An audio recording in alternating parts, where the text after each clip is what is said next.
In the dark environment, the only candlelight illuminated the vague back of the person in front of the lampstand.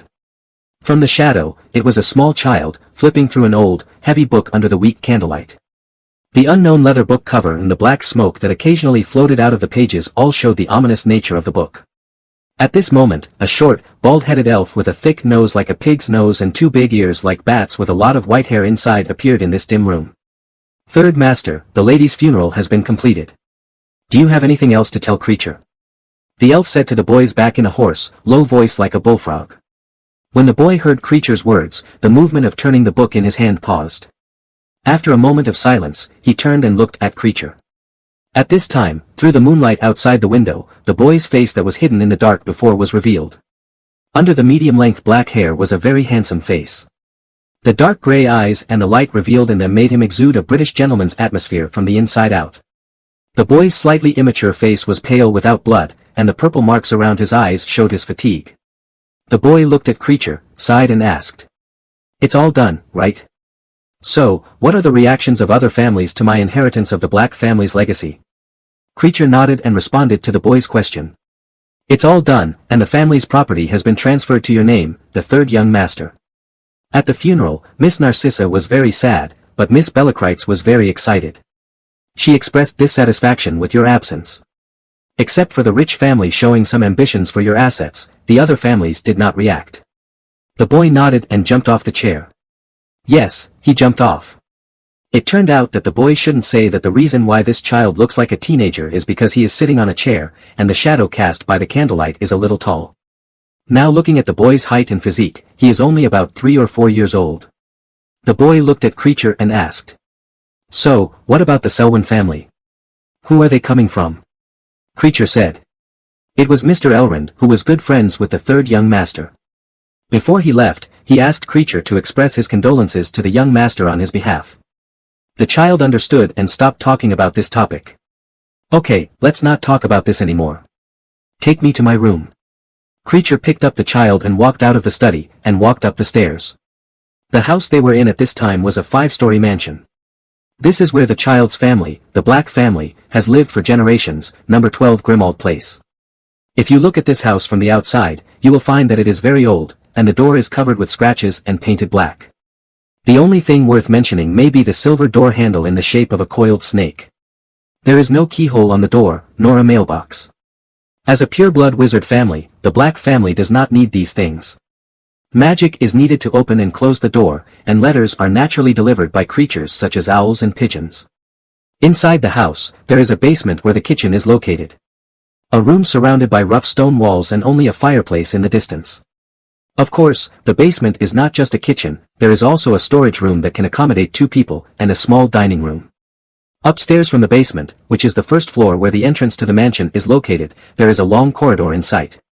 The walls on both sides of the corridor are covered with peeling wallpaper, worn carpets, gas lamps, and a large snake-shaped spider-web chandelier and candlesticks.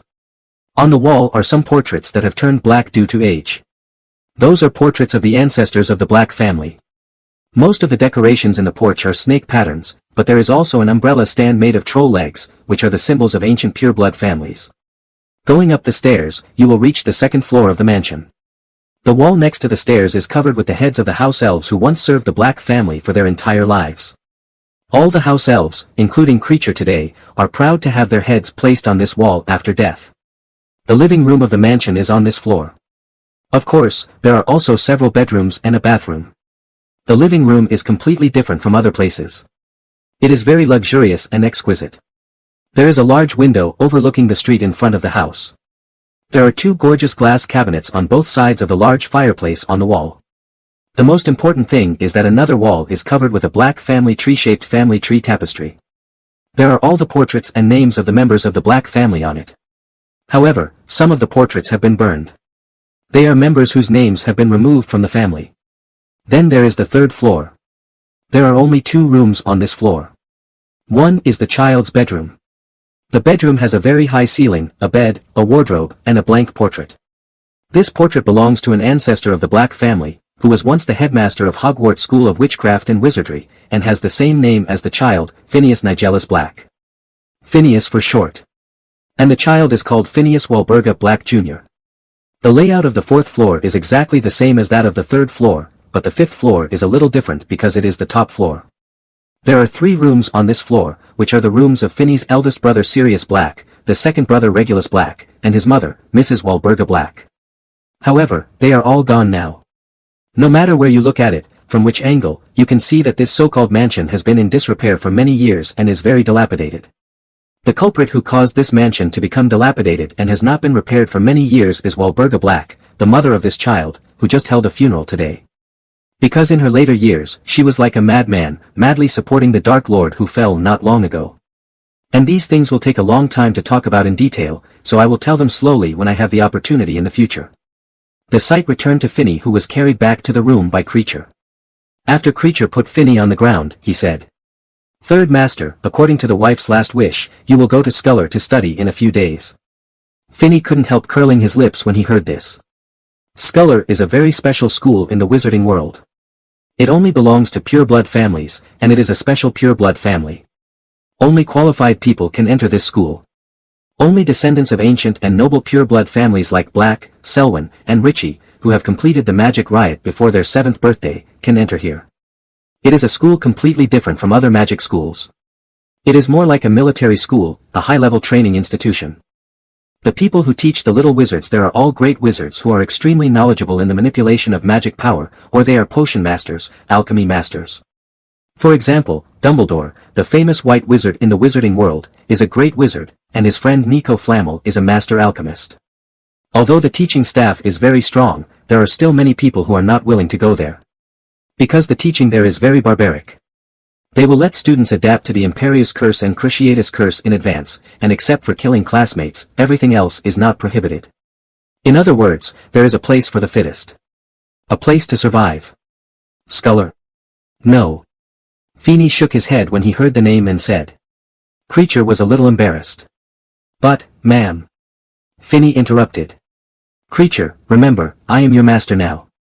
Your mother has passed away, your second brother is missing, and your eldest brother has entered Azkaban. You can only and must listen to me. When Creature heard this, he banged his head against the wall while still saying. Creature doesn't listen to his master. Creature is not a good house elf. Finney sighed. Okay, Creature, I'm hungry, let's go cook. Creature nodded and was about to leave, but Finney suddenly remembered something and said. By the way, Creature, go to the Ministry of Magic a few times in the past few days to find out if there are any young house elves and buy some. Creature felt a little sad when he heard this, but he still nodded and said nothing. He disappeared in a flash. This is the special magic of house elves. Generally speaking, the magic that house elves can do is mostly life magic, such as cleaning and cooking. But in fact, the magic that house elves can do is much more than these. House elves are not actually naturally occurring creatures. They are a mixture of goblin and elf blood. Many years ago, wizards at that time used some blood magic to create such creatures and infuse their blood with the ability to obey wizards. Code, although there are occasional outliers, most are good servants of the wizard. In fact, whether it is not going to Skull or buying the hometown elf, Finney has his own plan. If a young wizard from a normal wizard family can go to Skull to study, they will generally not refuse. As mentioned before, the entry requirements for that school are very strict. Completing the magic riot before the age of 7 means that this little wizard has a particularly high talent. The conditions for special families are even more stringent. The families that Schooler requested were all Presbyterian families. Such families were generally big families like Selwyn and Ridge. In fact, if you look at it purely from the perspective of family size, the Black family is not qualified. However, in the final analysis, the Black family is also one of the origins of pureblood wizarding families, and has blood ties with most of the wizarding families in the wizarding world. Moreover, there are some old guys still alive in the Black family, but they generally do not show up in the world, nor do they participate in the management of family affairs. Studying magic and the so-called origin of magic is what they want to do. The Black family also has some differences from other families. For example, the Selwyn family will study as long as their descendants meet Sculler's requirements. The Black family is different. They will choose the most talented one from each generation of young wizards to enter Skull. And the Black family is a pureblood family that has intermarried within itself since its emergence. Sometimes, they even intermarry within themselves, just like Finney's father and mother are cousins. Therefore, the most talented ones are generally the young wizards from the main line. In fact, the young wizards of this generation who originally entered Skull were not Feeney. However, when he was full moon in 1978, a magic riot occurred. His extremely powerful talent made the family elders unanimously believe that he could gain the status of Skull and then become a member of the family elders. Speaking of this, I have to mention that the elders of the Black family are the great wizards who are still alive. They are worshipped by the family, but regardless of any family affairs, they are not allowed to participate in the family business from the beginning. Therefore, in fact, Feeney was deprived of his status as the family heir in the first place. However, who made his two brothers too ambitious? One was missing, and the other ran away from home and was expelled from the family, and then entered Azkaban. This gives Feeney the power to choose. If he enters Sculler, then the family will be succeeded by the little black girl who had the previous place. If he doesn't enter, then the little girl will enter Sculler. If you think about it this way, why would Feeney join Scourer? But in fact this is not the case.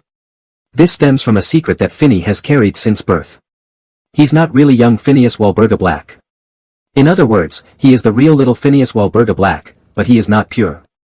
Feeney is a time traveler, and he had watched Harry Potter movies many times before traveling through time, so he was still very familiar with the process of this world.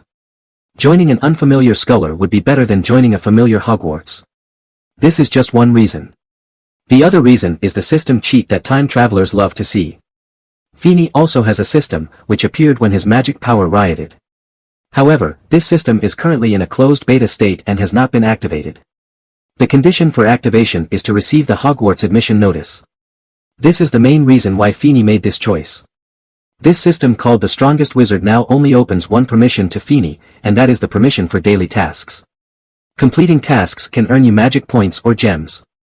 In the world of Harry Potter, whether it is powerful or not is not only the strength of magic, but also the value of magic. Therefore, generally older wizards are stronger than younger wizards. Of course, there are exceptions.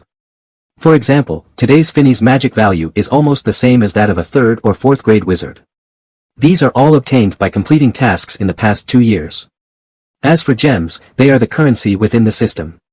According to the system interface, it can be seen that the system has a shopping mall, something called an academy treasure chest, and a library. But the specific content is unknown. And Feeney has not obtained any gems in the past 2 years, because his tasks in the past 2 years have been to read books and various magic books, and the rewards are all magic points. Kreacher's actions were very fast. The next day, he completed the task assigned by Feeney and purchased 5 young house elves from the elf settlement of the Ministry of Magic. They were all newly independent. An elf-like family like this is not willing to buy it. One reason is that such house elves are not proficient in household magic and need to learn to be competent. Another reason is that any larger family will have its own family of house elves. Kreacher is like this. He was born in the Black family and will die in the Black family, just like his parents. After death, his head was chopped off and hung on the wall as a symbol of glory. They consider it an honor. 3rd young master, I bought the house elf you wanted. Kreacher said respectfully to Feeney. Feeney looked back at the house elves following Kreacher, nodded and said. Kreacher, let a few of them learn Oriental cuisine. From now on, they will be responsible for the kitchen. You can arrange the rest and be responsible for the sanitation of the house. Then you can choose one with good magic talent to take care of it with you. After saying this, Feeney paused and said. Oh, by the way, Kreacher, you and they both need to learn combat magic. If necessary, I need you to protect me and this house. Kreacher nodded to Feeney and said.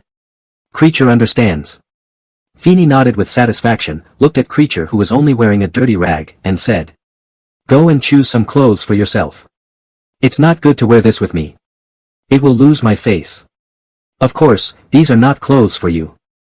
I need your services. Seeing Kreacher's eyes filled with tears when he was asked to choose clothes, and about to hit his head against the wall, Feeney hurriedly said the second half of the sentence. Besides, so do other house elves. Don't just wear these tattered pillowcases and rags. This will make me feel very embarrassed and I will be very unhappy. Giving house elves clothes means you don't want them anymore. It's a tacit admission. However, if you change your clothes under the command of your master, you are not being abandoned and expelled. This is what Feeney was doing at this time.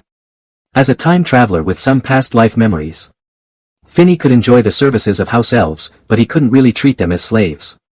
However, Feeney knew very well that the existence of house elves was to serve wizards. Moreover, because house elves could change shape without any magical taboos, they knew all the secrets of the wizard family. Just like Hermione in the original book, it is a joke to think about liberating house elves. This is not only a confrontation with the nature of this creature, but also a confrontation with all wizarding families and this wizarding society. Feeney didn't think his head was that hard, so he wouldn't do it. However, it is still okay to let your house elf dress better so that he looks comfortable himself. Finally, because house elves are descendants of goblins and elves, their talent in magic is much stronger than that of wizards. Let them learn combat magic so that they can better protect their property without worrying about their retaliation. By the way, creature, go to Hogwarts to find Professor Dumbledore, give him this locket, and then tell him about my second brother. Creature looked a little confused when he heard this, because he had not told Finney about Regulus Black, his second young master. However, as house elves, they would never raise questions at any time. But no matter what kind of task, he will work hard to complete it. In a flash, creature disappeared from the spot, and Finina looked at him with envy. Although he knew that he would definitely be able to master the magic of apparition with the help of the system in the future, it was indeed a bit inconvenient for him who did not know how to use this magic at this time.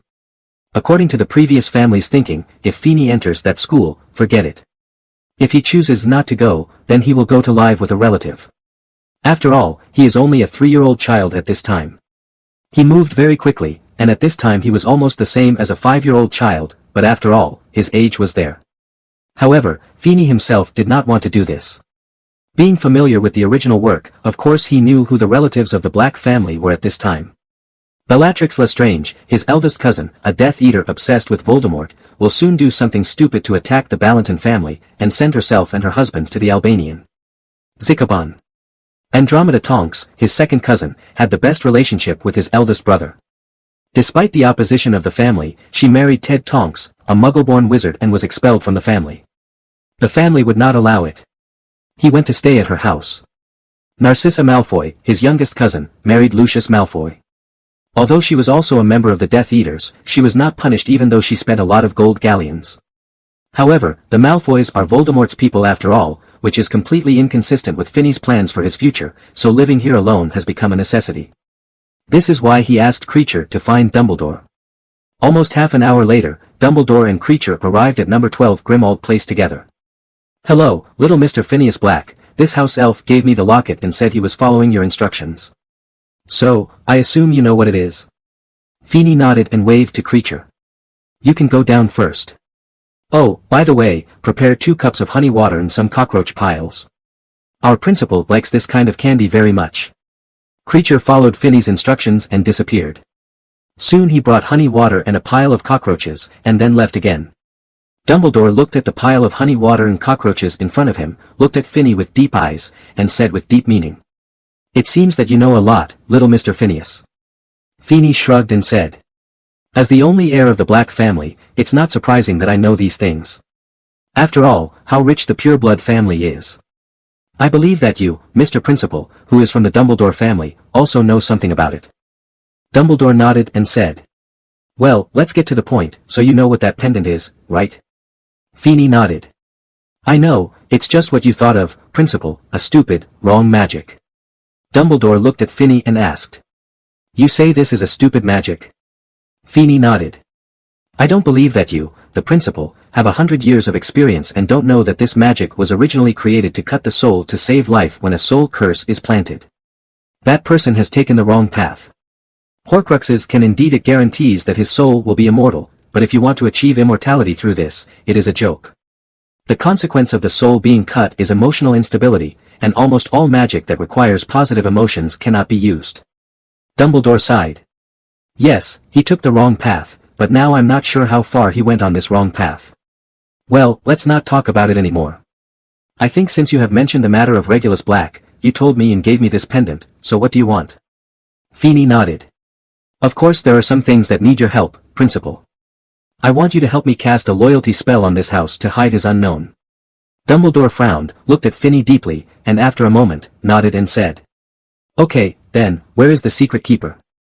Finney looked at Dumbledore and said with a smile, "Principal, at this time, I don't trust any relatives of the Black family, so could you please be my secret keeper?" Dumbledore was stunned and asked, "What are you worried about?" Finney looked at Dumbledore mockingly. "I don't believe, Principal, that you don't know what will happen if the Black family's legacy is inherited by a child like me. What's more, there are some people outside who have ill intentions towards the Black family. My eldest brother was unjustly sentenced to Azkaban. I don't believe you're unaware of this, Principal. Dumbledore nodded and said.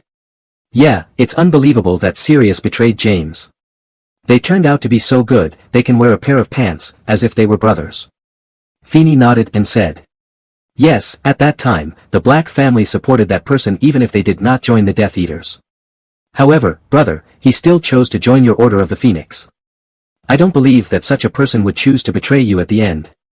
Although I don't have much impression of this eldest brother, it can be seen from the family log that he is a somewhat arrogant and dashing guy.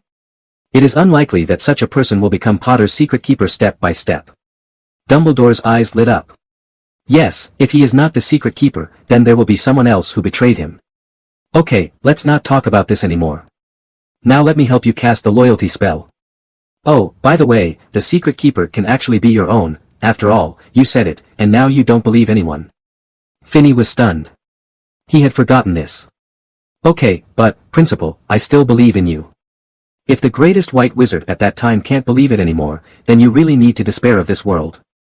Dumbledore smiled and said to Finney.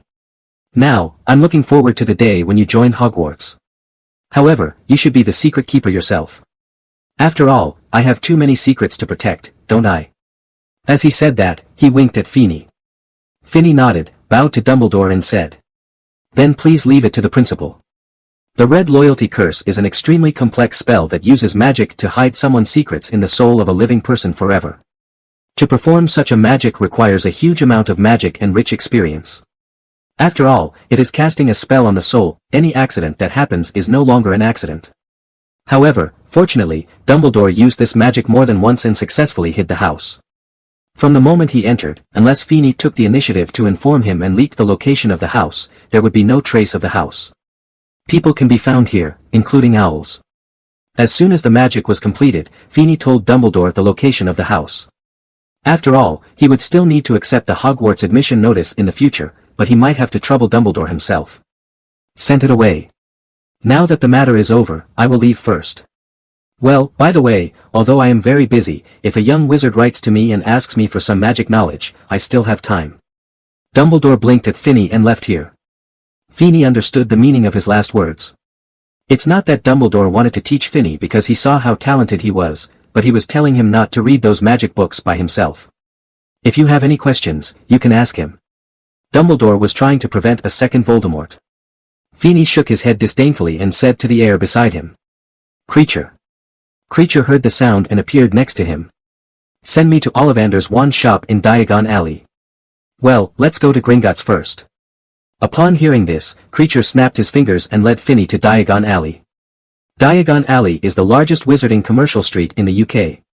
It has many branches of first-line brand stores in the wizarding world, as well as Gringotts, the Wizard's Bank, and the best wand shop in the UK, Ollivander's Wand Shop.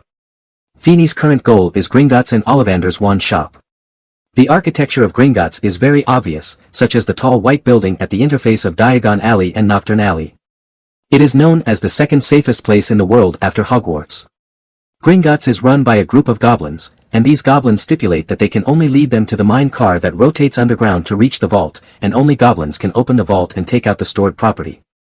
As a bank, Feeney's purpose here is naturally to withdraw money. When you come to the gate, you can see two connected gates. The first one is a shiny bronze gate.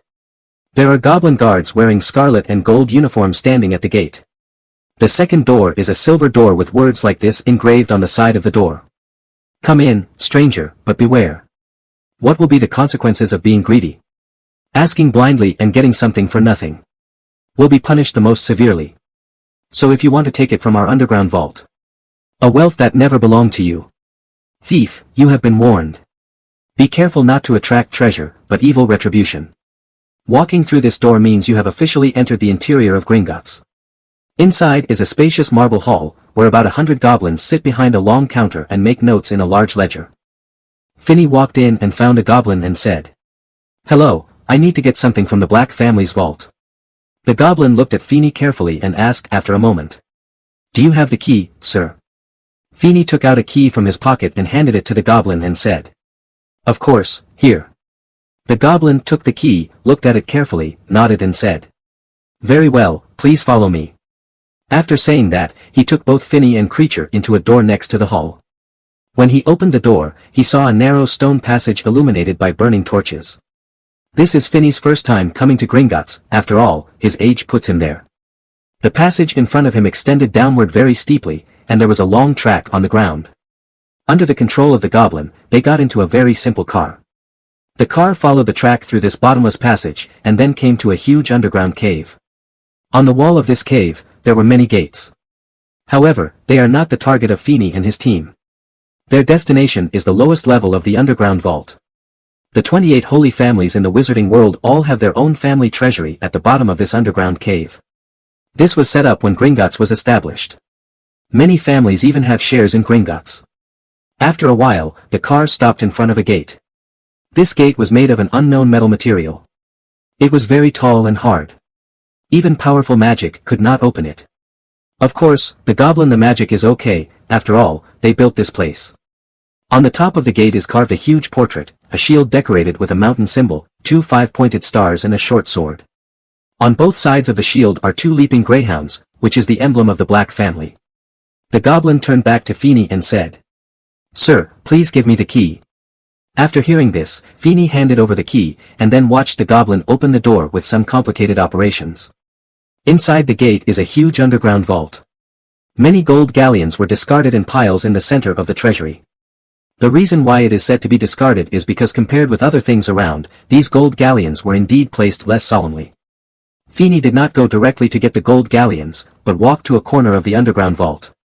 In the family records, Finny saw a box with a traceless stretching spell fixed here. Sure enough, Finny found this box here. It was a box with the Black family crest printed on it. It was very old. It is not only a magic item, but also an antique, and can even be said to be a family legacy. This box is different from many boxes with space on the market today. Rumor has it that decades ago, the famous magical zoologist Newt Scamander once had this magical box, which was made by all the Hogwarts students and professors together. The space inside the box was very large, and Newt divided it into several areas for raising some magical animals. Such a box can be said to be a rare treasure, priceless. However, the box in front of Finny is even more precious. In fact, the space of this box is much smaller than Newt's. However, it is even more precious.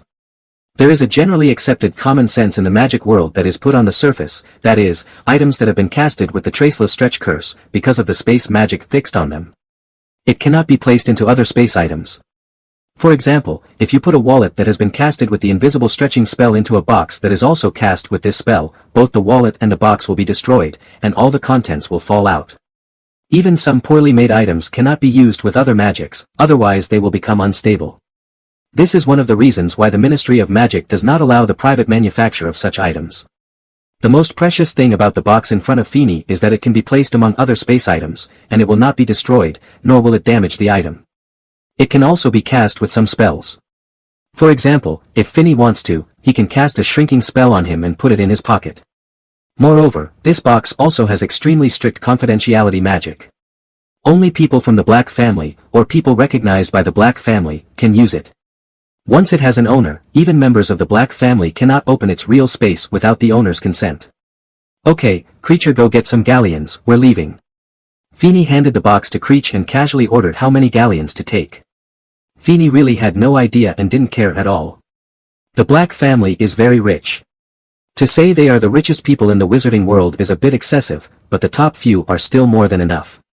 After bidding farewell to the goblin who led the way, Finny took Creature to the final destination of their trip, Ollivander's wand shop.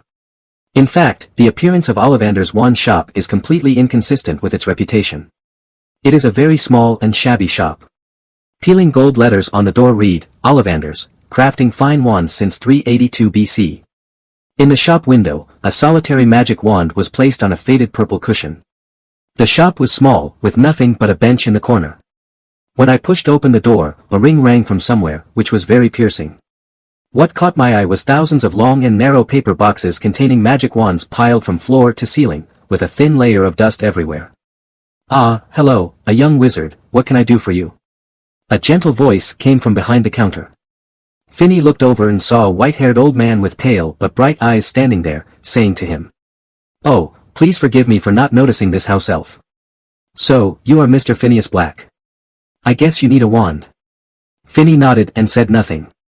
He knew who the old man in front of him was, Garrick Ollivander, who was also a member of the 28 Pureblood families. The Ollivander family is recognized as the best wand maker in the UK and is also among the best in Europe. The Ollivander family started running the wand business in 382 BC.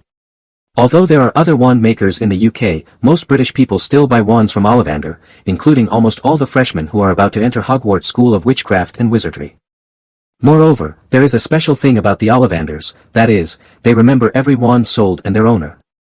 Therefore, in fact, although the Pureblood family will still buy wands from him, the family also has some ancient wands that have been passed down for a long time. They do not trust the members of this family.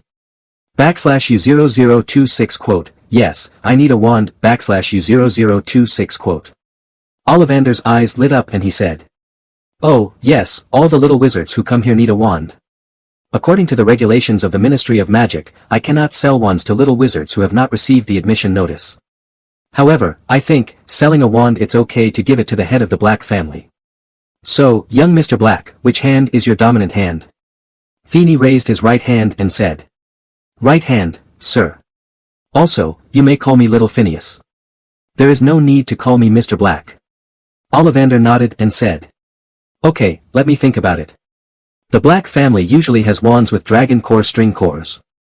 Well, let's try this wand. You know, it's not the wizard who chooses the wand, but the wand that chooses the wizard. Then he handed a wand to Finney and said at the same time. It's a walnut, 13-inch wand. As soon as Finney took over the wand, Ollivander took it back, while shaking his head and saying. No, no, it's not this.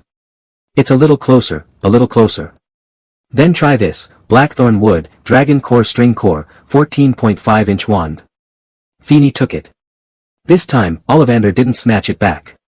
However, after Feeney waved it a few times, he himself felt the awkwardness and inappropriateness. Oh, yes, this one is not suitable either. I am such a picky customer. Well, what about this one? It has a hornbeam cane body and a dragon heartstring core. It is 13 inches and very flexible. When Finney took the wand, he felt a kind of connection, as if what he held in his hand was not a wand, but a part of himself. Ollivander smiled and said. Ah. Yes, that's it. Congratulations, Mr. Phineas. The body of this wand is very personal and cannot be used by others. With principles and self-awareness, the core of the wand will learn magic faster, will be more dazzling, but it is easy to change the owner. The material of the wand body neutralizes the weakness of the wand core, retaining the personalized and colorful magical properties. You will definitely be a great wizard in the future, just like your ancestors. Finney took the wand, nodded to Ollivander and said. Thank you. So, how much is it? The smile on Ollivander's face became even wider, and he said to Finney. Little wizards at Hogwarts have school subsidies and discounts on their first wand. However, Mr. Black, you obviously cannot enjoy this discount at your current age. Of course, I believe that as a member of the Black family, I don't like this discount, so 35 galleons. Finney nodded, and Creature behind him stepped forward and handed the galleon to Ollivander. Only then did Ollivander notice that the house elf of the Black family was actually wearing clothes. It was a suit with the Black family crest printed on it, as if he was a butler of a noble family. I couldn't help but feel shocked. You must know that giving clothes to elves means expelling them from the family. All wizards know this. However, Finney did just that, and Creature did not leave. This has to be said to be very strange. Strange. After handing galleon to Ollivander, Finney heard such a voice in his ears. The host obtains the magic wand, some system permissions are activated, and the magic book interface is opened. The appearance of this voice made Finney directly change his original plan. Instead of going to the bookstore, he asked Creature to take him back to 12, Grimmauld Place, London. Finney knows very well that the system is more important than buying books. Although he has a very good talent, or is a rare genius in the magic world. However, Finney also knows very well that only living geniuses are geniuses, and now that he is alone and owns all the assets of the Black family, Finney is the fat in the eyes of almost all dark wizards in the magical world. To get rid of all this, the only thing Finney can rely on is his own system, as well as those families who have good relations with the Black family and have not yet had any evil intentions. Speaking of which, there are too many families in the entire magical world who are related to the Black family. However, nowadays, relative relationships are really not that important. The current mistress of the Malfoy family is still Feeney's cousin. However, if there is a chance, the Malfoy family will also take action against Feeney and try to seize the Black family's assets. Therefore, there are very few people or families that Feeney can trust in the magic world at this time. Dumbledore was one, but Feeney didn't dare to completely believe him. After all, he was also an old scheming pervert. The calculations about everyone around him in the original book were also very scary if you think about it carefully afterwards. However, it is still possible to target other families with his presence. Dumbledore even used his own life in his plan. Such a person can give up anything if he can. Apart from this white wizard who can only half believe, there are Weasley and Barrington who are related by marriage to the Black family. The current head of the Weasley family, Arthur Weasley, is the great-grandson of Finney's great-uncle, and the mistress Molly Weasley is his cousin by marriage. According to the distance of the relationship, Arthur can also be regarded as his cousin. As a traitor of the Pureblood family, the Weasley family is a rare kind-hearted and not ambitious existence. As for the Barrington family, in fact, Finney does not want to contact them. After all, the head of their family, Frank Longbottom and his wife, were driven crazy by Finney's eldest cousin with the Cruciatus curse. Although the two families have some relatives, Frank is also Finney's cousin. The topic has gone too far, let's talk about Finney. When he returned home, he sent Kreacher away, and then stayed in the room alone to carefully study the system's newly opened magic book interface. This magic book interface is very similar to some card collection books in Finney's previous life memory, but there are no exact names and suddens on it, all blank grids. Finney also knew the function of this interface, which was the most powerful part of this system. As long as the spell appeared in this magic book, it could be directly mastered by Finney. There were two ways to make the spell appear in the magic book. One was to use the gems he got from the previous task. After the mall interface was opened, he could use the gems to exchange for library passes to extract spells. Another thing is that the spells that Finney learned will also appear in this magic book.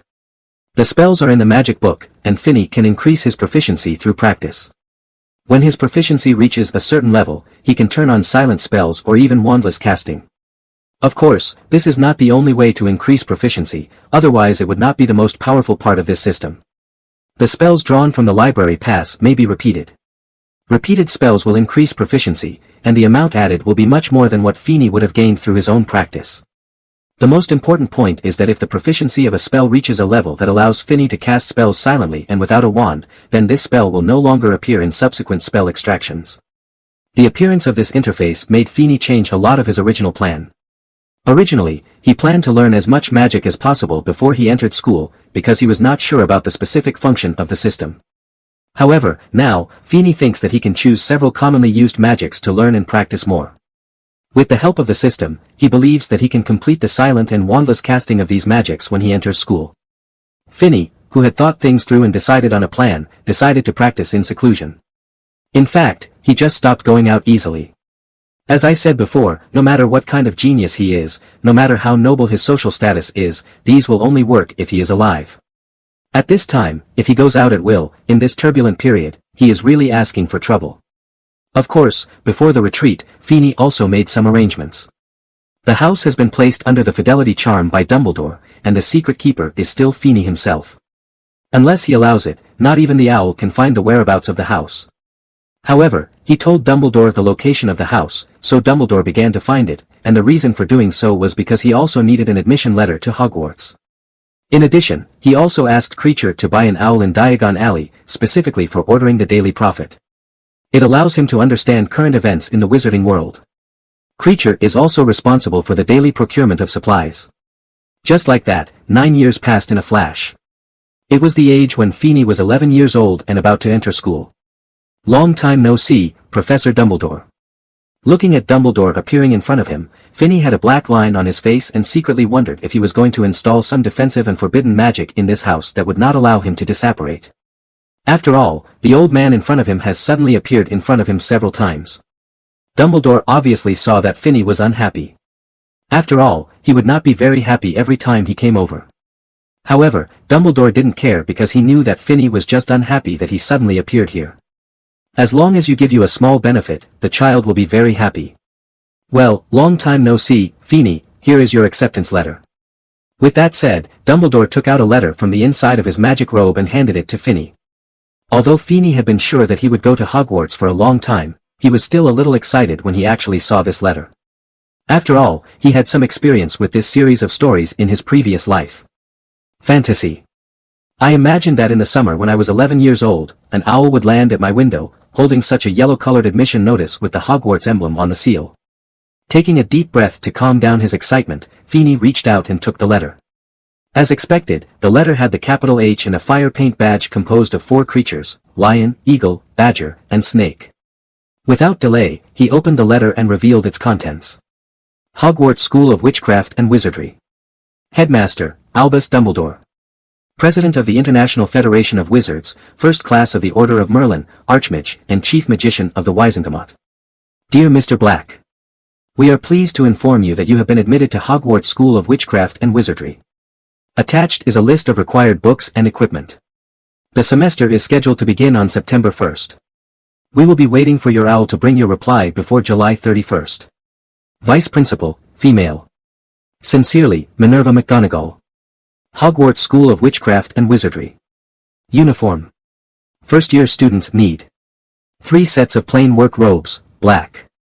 A plain peaked hat for daytime use, black.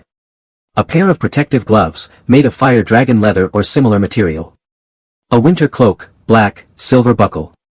Please note, all student clothing must have name tags. Textbook. All students are required to prepare the following books. Standard Spells, Elementary, by Miranda Gorshak. A History of Magic, by Bathilda Bagshot. The Theory of Magic, by Adibi Wolfling. The Beginner's Guide to Transfiguration, by Emmerich Switch. 1,000 Miracle Herbs and Mushrooms, by Phillida Spar. Magic Potions and Potions, by Arseny Geiger. Fantastic Beasts and Where to Find Them, by Newt Scamander. Dark Arts, A Guide to Self-Defense, by Quentin Trimble. Other Equipment. A Magic Wand.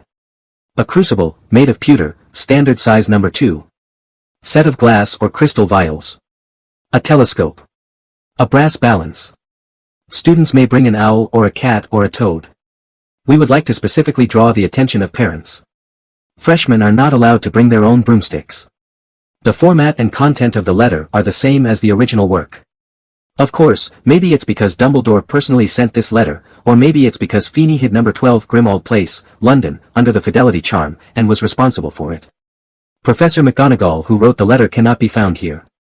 In short, the envelope of this letter does not have a receiving address that changes according to the location of the recipient like the original novel. Well, okay, then, Finney, I'll wait for you at Hogwarts. Dumbledore winked at Finney and said with a smile. Feeney looked at him and was about to change his form, so he hurriedly stopped him. Wait a minute, Dumbledore, even if I'm rich, shouldn't Hogwarts also provide tickets? Dumbledore was stunned and said. Well, Hogwarts never provides tickets to young wizards of the wizarding family. You need to go to King's Cross Station to buy it yourself. Feeney was stunned. He was misled by the novel he read in his previous life. Yes, if all the tickets for little wizards are provided by Hogwarts, then the Hogwarts Express does not actually require tickets. Moreover, wizards who want to go to Hogwarts are not necessarily young wizards, and young wizards do not necessarily need to take the train to go. Although the location of Hogwarts is protected by magic from others, almost all wizards know that Hogwarts is near Hogsmeade because the Hogwarts Express stops there. After Finney figured it out, he looked at Dumbledore with some embarrassment and opened his mouth to say something. However, Dumbledore waved his hand. After all, Finney lost almost all his relatives when he was 3 years old. It was normal not to understand this. So he didn't care about it and said with a smile. Okay, then I will be waiting for your arrival at Hogwarts. Feeney nodded and snapped his fingers. Creature then appeared next to him. Creature, bring the candy I prepared. Okay, master. Creature nodded, then brought a large bag of candies over. Finney took it and handed it to Dumbledore. Hey, Cockroach Heap, Professor, one of your favorite candies is one. I specially acquired the company that produces this candy and developed a new variety. You can try it. Dumbledore was stunned, took the package and asked. Did you acquire that company? Feeney nodded and said. Well, because I was curious about the taste of the candy you like, Professor, I bought some and tasted it. The result was that it tasted like chocolate, which made me a little disappointed, so I bought the company and followed my ideas. Produced. In fact, Feeney had no idea. It was just because Dumbledore liked this kind of candy. Feeney is very clear about his current situation in the entire magical world, because the elders of the Black family don't care about the survival of the family. They only need someone to be responsible for daily worship and ensure that the family still exists. After all, those pureblood families didn't want to take away the entire Black family. What they wanted was to divide the Black family's property, leaving Feeney with a smaller shop so that he could survive.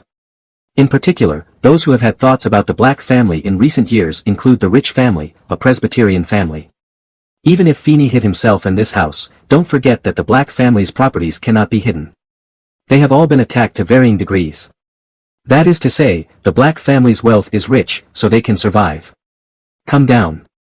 Feeney will be 11 years old this year, which means he can no longer hide in this house, so it is necessary to please the existence of a great wizard, let alone a famous white wizard like Dumbledore. Yes. As long as he shows that he hates Voldemort and is willing to advance and retreat with Dumbledore, he can be more casual in daily life. That's why Feeney made such a choice. When Dumbledore heard that these candies were new, he immediately took out one and threw it into his mouth. The cockroach pile is in the shape of a cockroach as its name suggests. It is also enchanted and will behave like a real cockroach. The original cockroach pile was a sandwich chocolate. After acquiring it, Feeney developed several other flavors. For example, if you coat the original chocolate with a layer of coffee powder, the sweet and bitter taste will make people feel endless aftertaste. Another example is the one Dumbledore was eating at this time. The shell is a hard candy shell wrapped in chocolate powder, and the inside is a jam composed of fruit juice mixed with honey. Not only is the fruit richer, but the sweetness of the honey itself is different from ordinary candies. It's also different. At least after the candy was produced, Feeney himself fell in love with them. Throw in their form factor, of course, after all, cockroaches are creatures that few can fit into their mouths. It tastes great. Thank you for the candy. After Dumbledore closed his eyes and carefully tasted some of these new varieties of cockroaches, he said to Feeney, "I'll order part of it first and leave it to you. I won't write to the candy company." Feeney waved his hand and said, "Come on, Professor, I have already told the company that a certain share of the unbatched output will be mailed to you separately, so there is no need to order it." When Dumbledore heard this, his eyes became sharp and he stared into Feeney's eyes, as if he wanted to see something. Feeney knew that Dumbledore was probably casting the legilimency spell on him, but he didn't care. Although the strongest wizard system had not been officially activated at this time, it was still possible to protect some of his secrets from being discovered. For example, the existence of the system, such as the memory of past lives. After a moment, Dumbledore gave Feeney a complicated look, turned around and left. And the moment Dumbledore left, the voice of the system came from Feeney's mind. "Dip, the system is being activated, the personal panel is open, the task system is open, the college treasure chest interface is open, the library interface is open, and the mall interface is open." Feeney followed the instructions and began to check various interfaces of the system. The first is the personal panel. Name, Phineas Walburga Black Jr. College, none. Admission date, September 1st, 1989. HP, 2490, normal human is 2000. Magic value, 200, 100 for young wizards of the same age. Lucky value. Exploration attribute, 0%. The first time the panel is written in the main text, it will be placed in the author's remarks later. Don't worry, I won't use the word water. In fact, the panel is not very useful. It is just a digitization of the system. Then there is the task system. Feeney found that there is only one task in this interface now, which is to enter Hogwarts on September 1st and participate in the sorting ceremony to enter his own college. The reward is a library pass. Although the college treasure chest interface is open, because Feeney has not joined the college yet, there is no treasure chest, and there is no specific opening condition description. It seems that we can only know the function of this interface after formal enrollment. Finally, there is the library interface.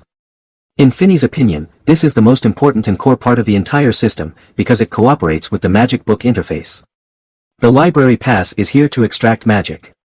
However, this interface is empty at this time. Feeney needs to bind a book or a real library as a basis to extract magic. A library pass can extract 3 magics, which can only guarantee that the 3 magics extracted at the same time will not be the same, and cannot guarantee whether they are the same as other magics.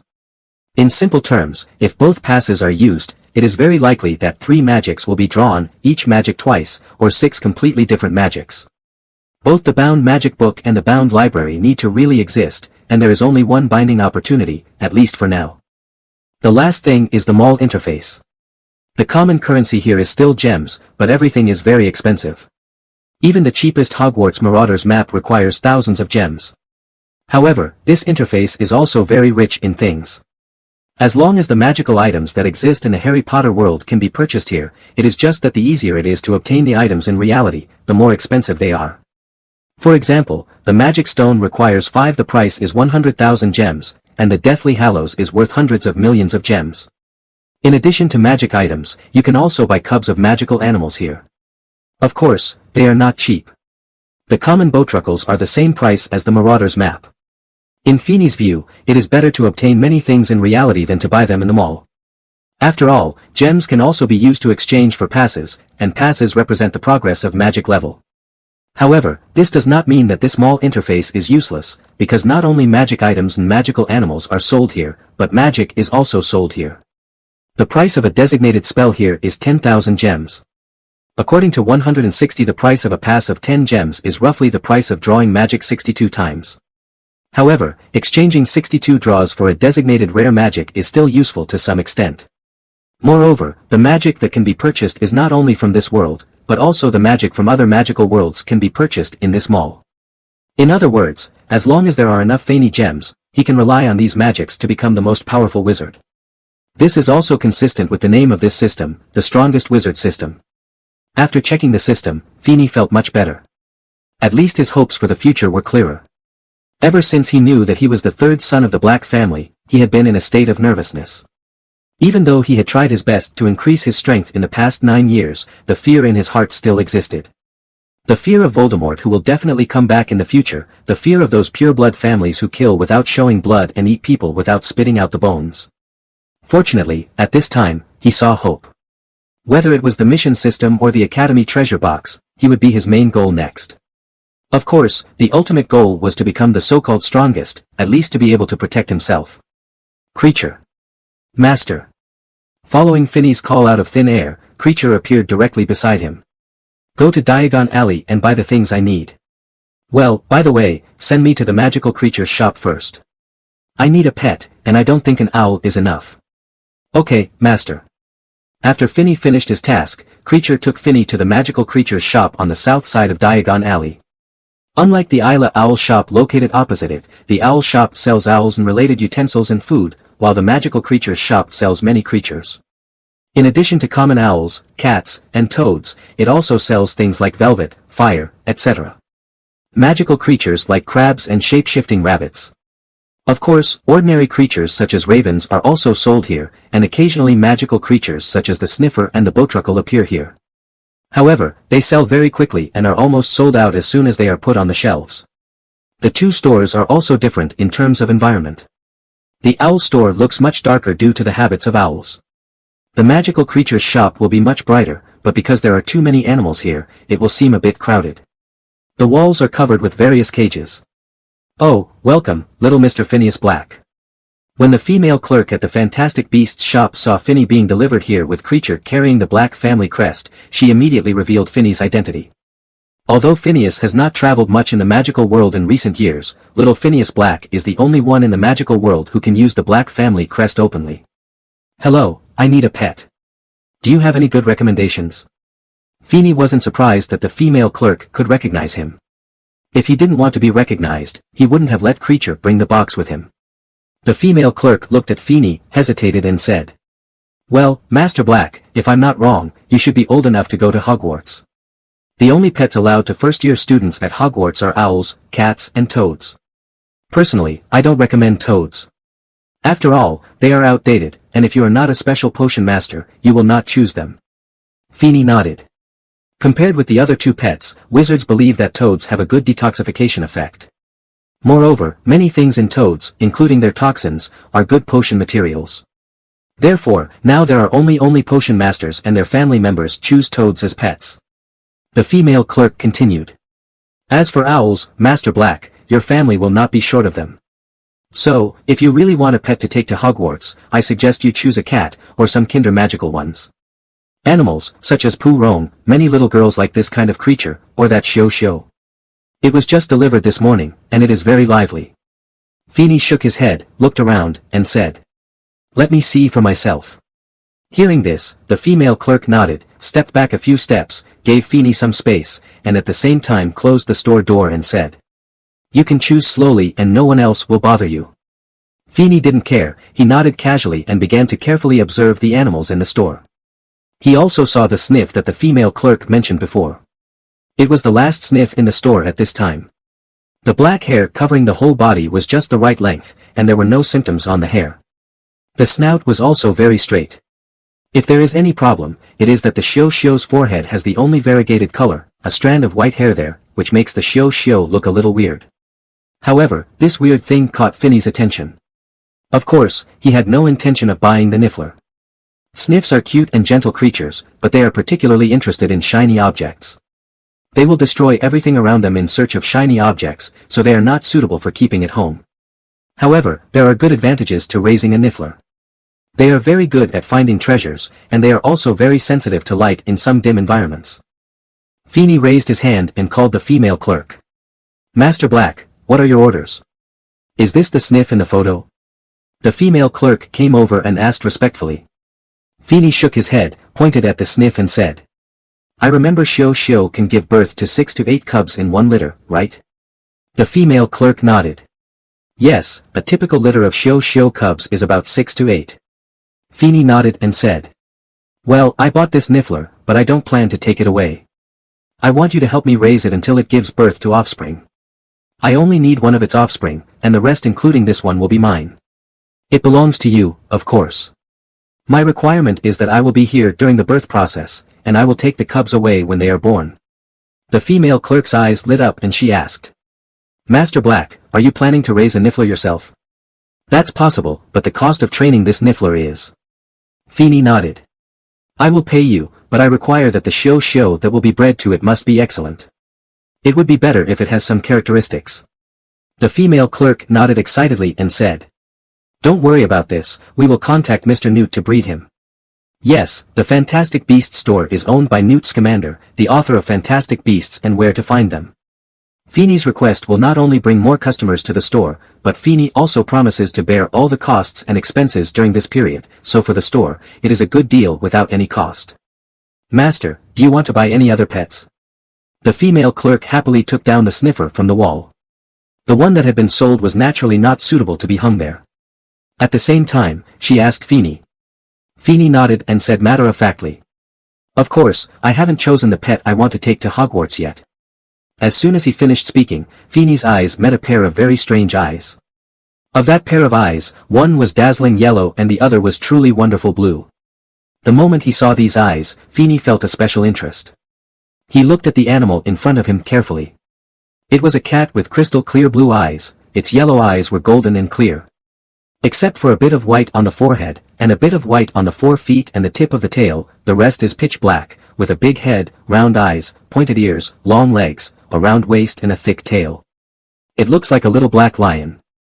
Feeny fell in love with this appearance the first time he saw it. "Tell me about the cat." Feeny pointed at the kitten and said.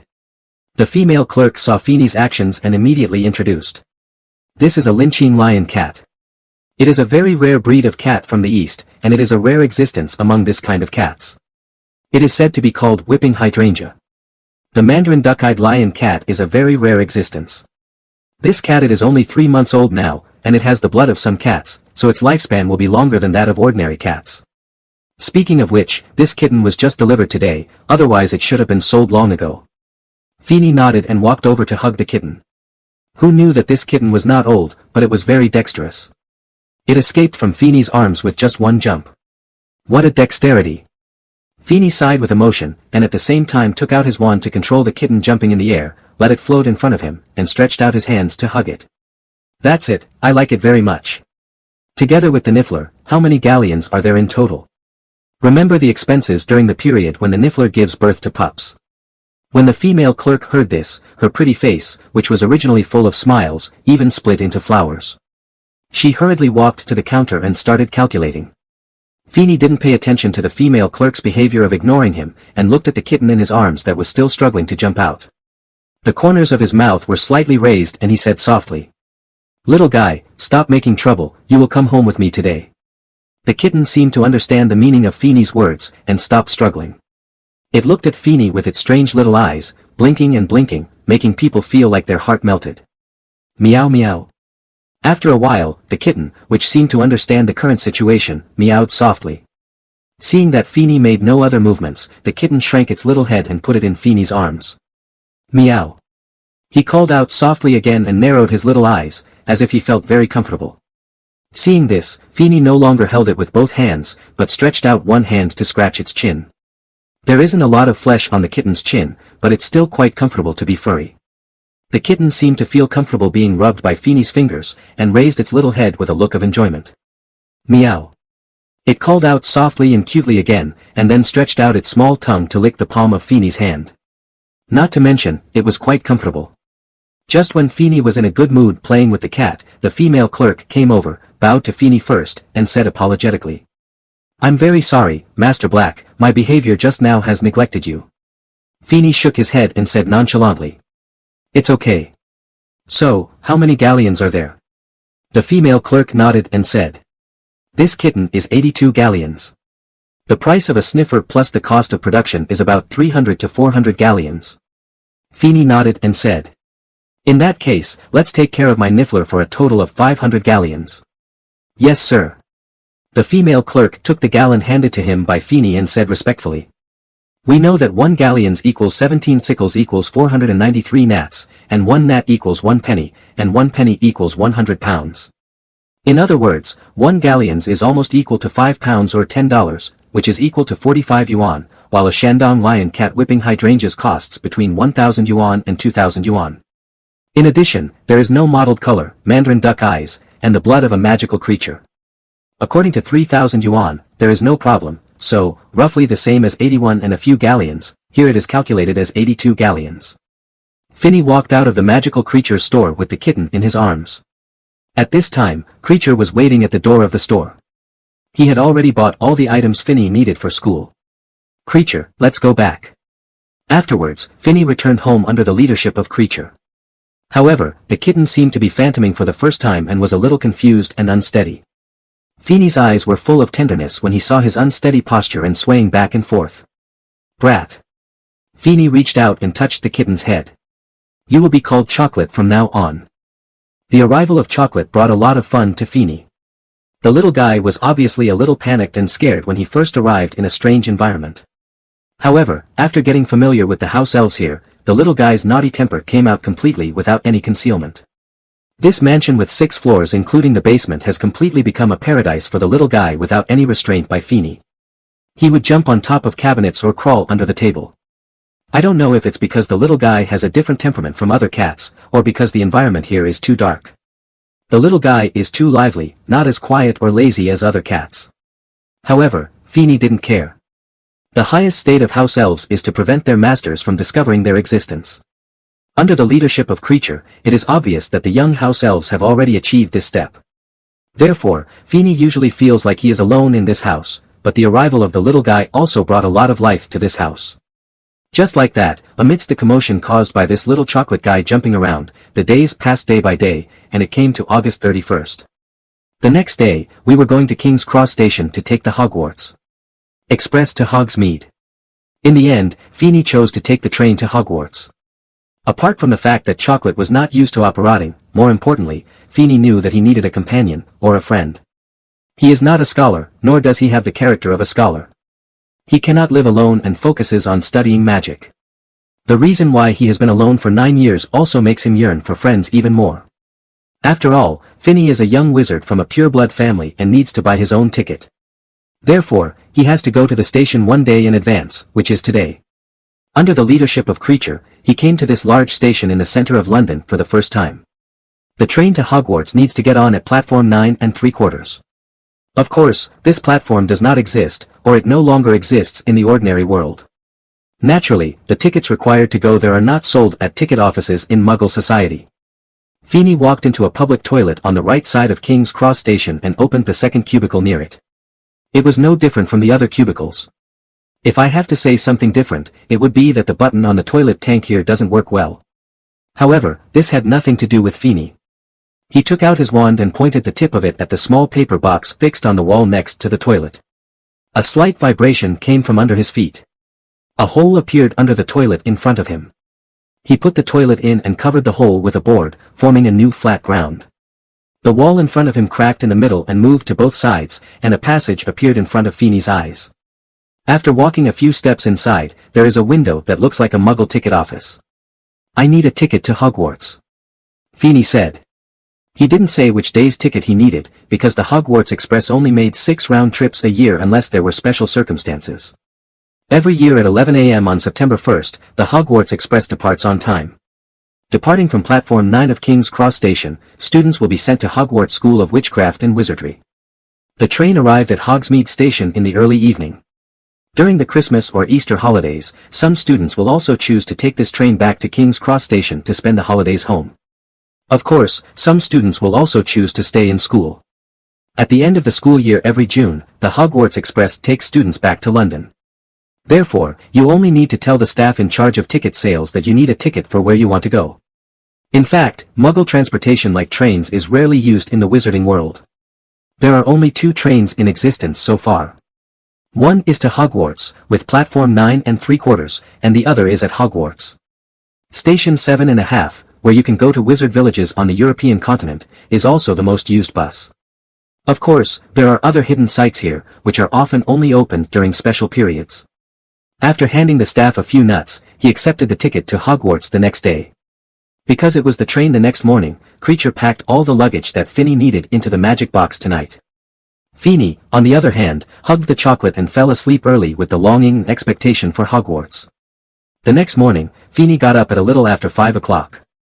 Even though he had some vague memories of his previous life, his mental age was already more than 20 years old. However, Feeney is still excited and nervous about the school that was once his dream and is now within reach. The complicated emotions made him not sleep very well last night. He lay down and put on his clothes to wake up. He rubbed the chocolate that was still a little confused after being woken up by him. He sat up from the bed, snapped his fingers, and the elves came to sleep. "We'll have his breakfast delivered to his bedside, it's a damn treat."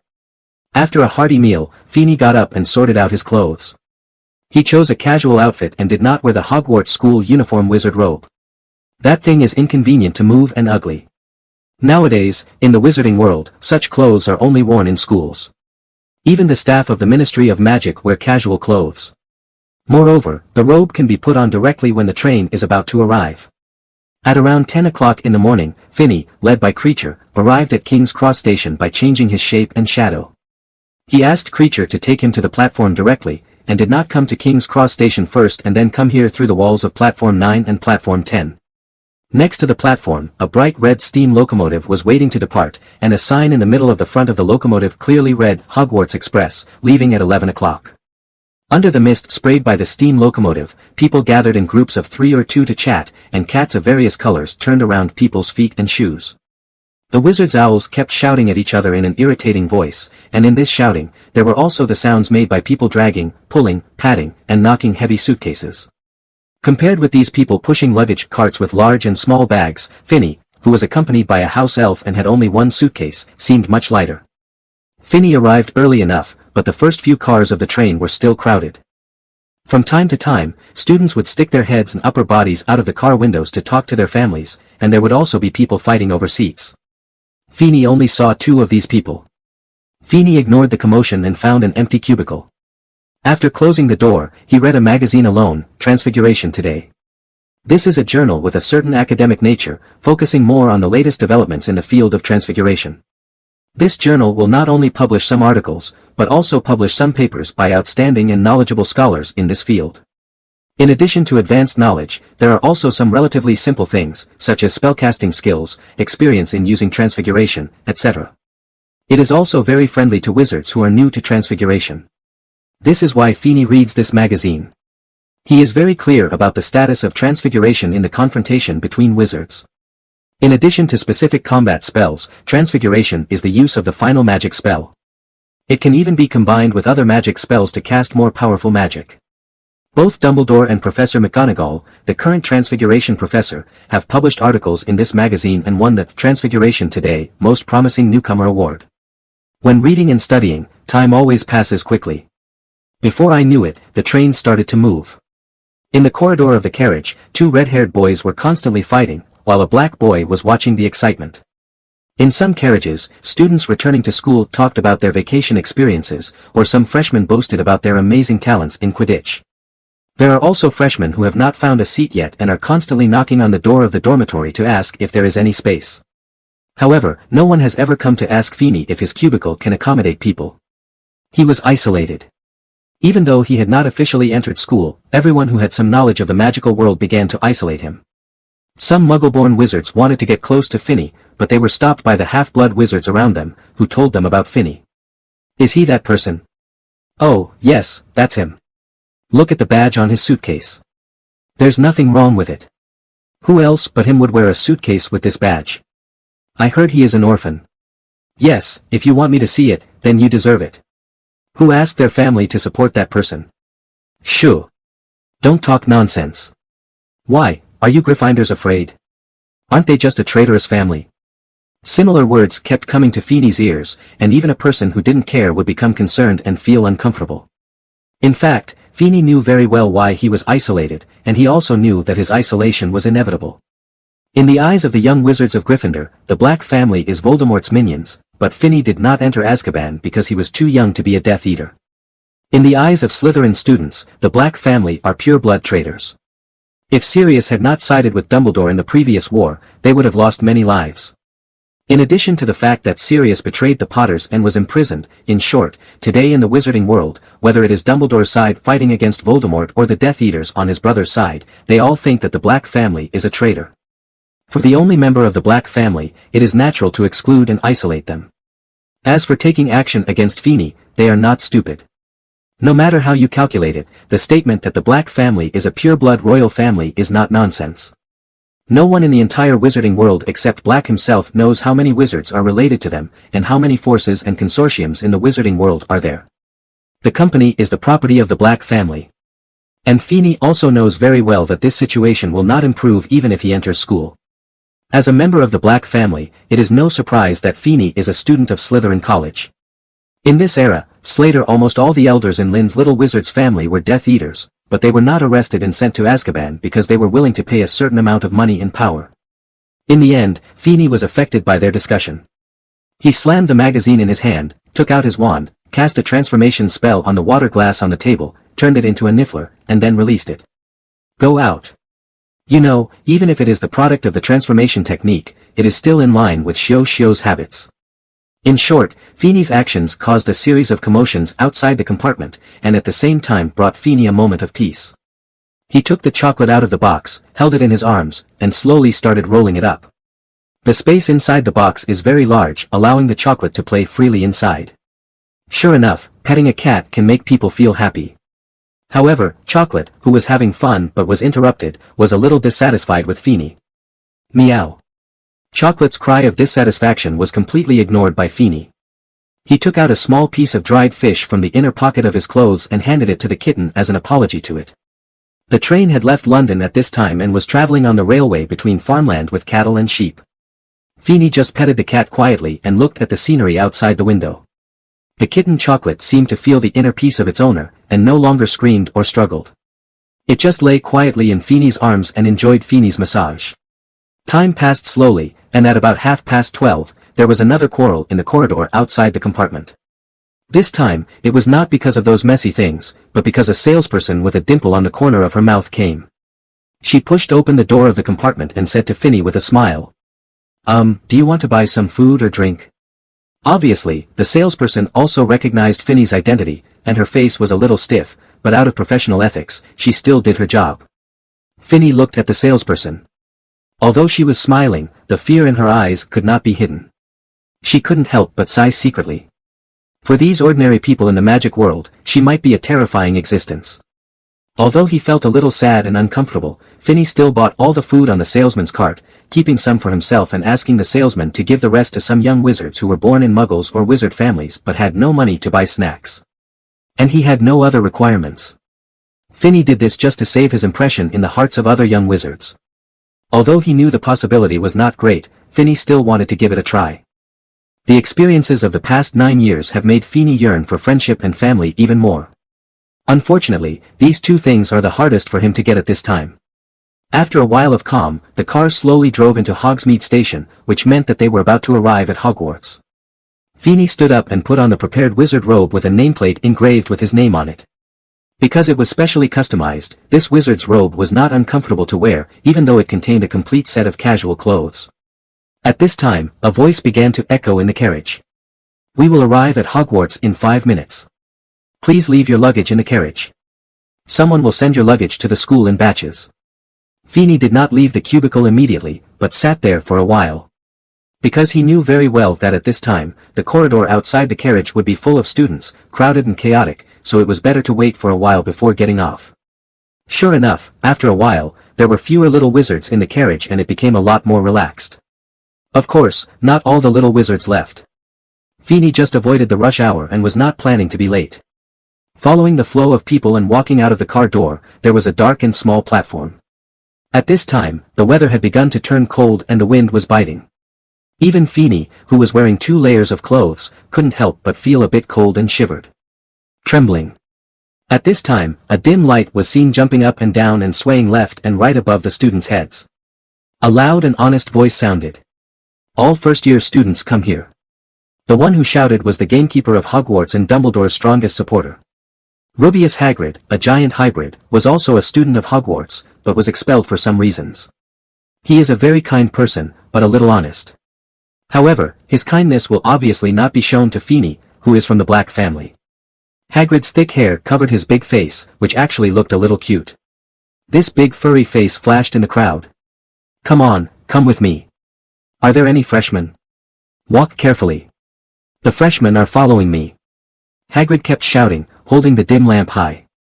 Maybe he didn't hold it high, just because he was too high, it seemed like he was holding it high. The freshmen stumbled and followed Hagrid down a narrow and steep path. It was dark on both sides of the path, probably a dense forest.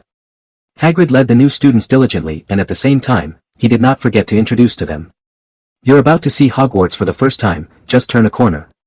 Continuing to walk forward, the long and narrow path suddenly became clear, and then a large black lake came into view.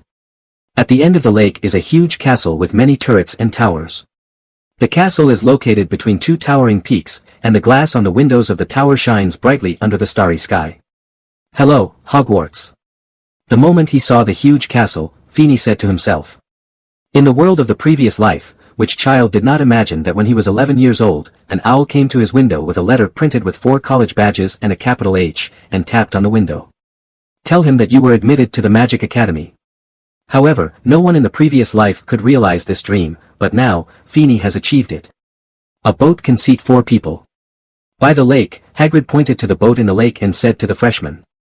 Just like on the train, most of the little wizards avoided Feeney and were unwilling to take a boat with him.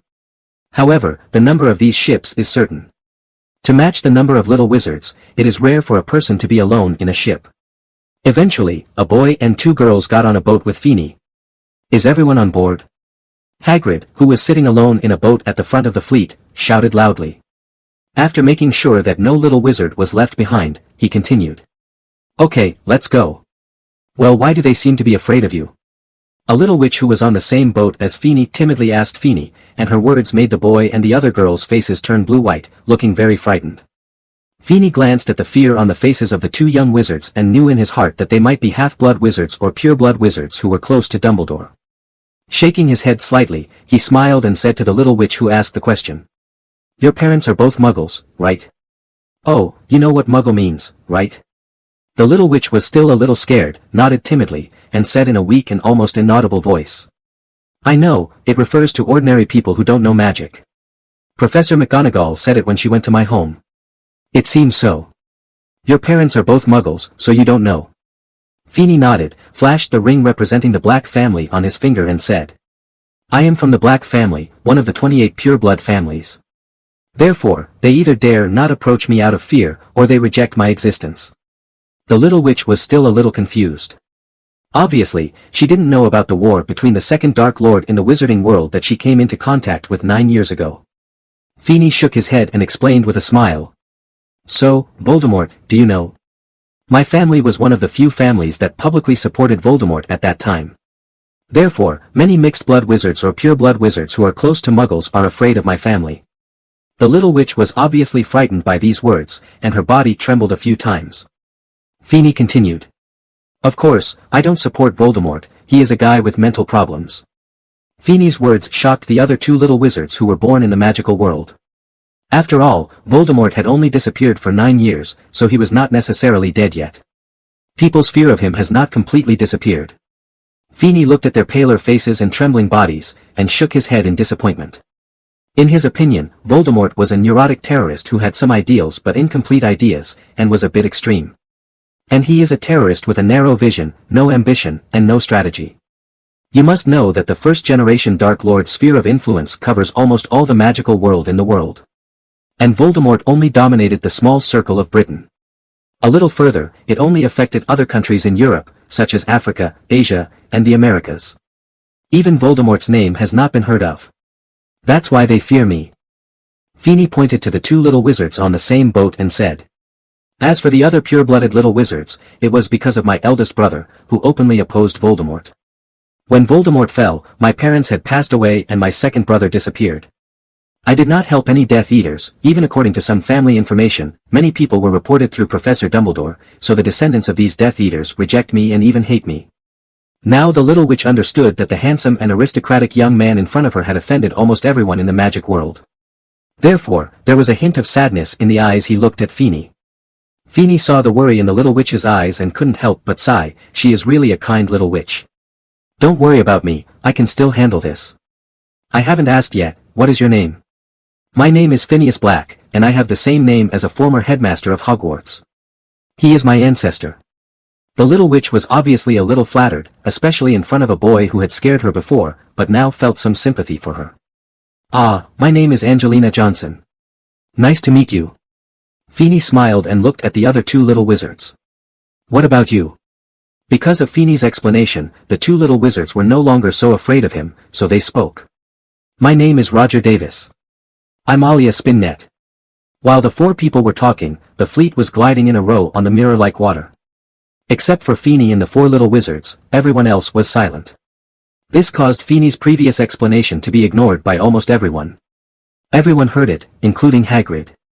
This made Hagrid, who didn't have any good feelings for Feeney, burst into tears. He felt that Feeney had been living alone all these years. However, his transformation was not known to others. As the fleet got closer and closer to the cliff where the castle was located, the little wizard's head looked up higher and higher as he looked up at the magnificent castle. Lower your head. Hagrid shouted as the fleet reached the edge of the cliff. The little wizards naturally did as they were told. However, when the fleet passed the entrance of the waterway that ran under the castle, which was covered by a curtain of ivy on the cliff, the little wizards discovered that the only one who needed to bow their heads was Hagrid. After a long time, they finally docked. It was an underground port. Judging from the surrounding environment, it seemed that it was not a commonly used passage. It might be that only young wizards would go here when they were in school. From this port climb a rocky moss and pebbled mountain path. After a long time, we came to a piece of grass under the shadow of the castle. Looking at the huge oak door of the castle in front of them, the little wizards stopped in tacit agreement. Hagrid stepped forward and turned around to ask. Is everyone here? After making sure it was correct, he started to knock on the door. His huge fist knocked on the oak door 3 times, and the sound was more like hammering on the door. The door opened immediately, and standing at the door was a tall, black-haired female wizard with a serious expression in emerald green robes. Feeney knew her. He had read her article on the train not long ago. She was the deputy principal of Hogwarts, the one who wrote the admission notices to the little wizards, Professor Minerva McGonagall. Hagrid's next words also confirmed that Feeney did not admit his mistake. Professor McGonagall, the first years are all here. Professor McGonagall nodded and said to Hagrid. Thank you, Hagrid, I'll take them in.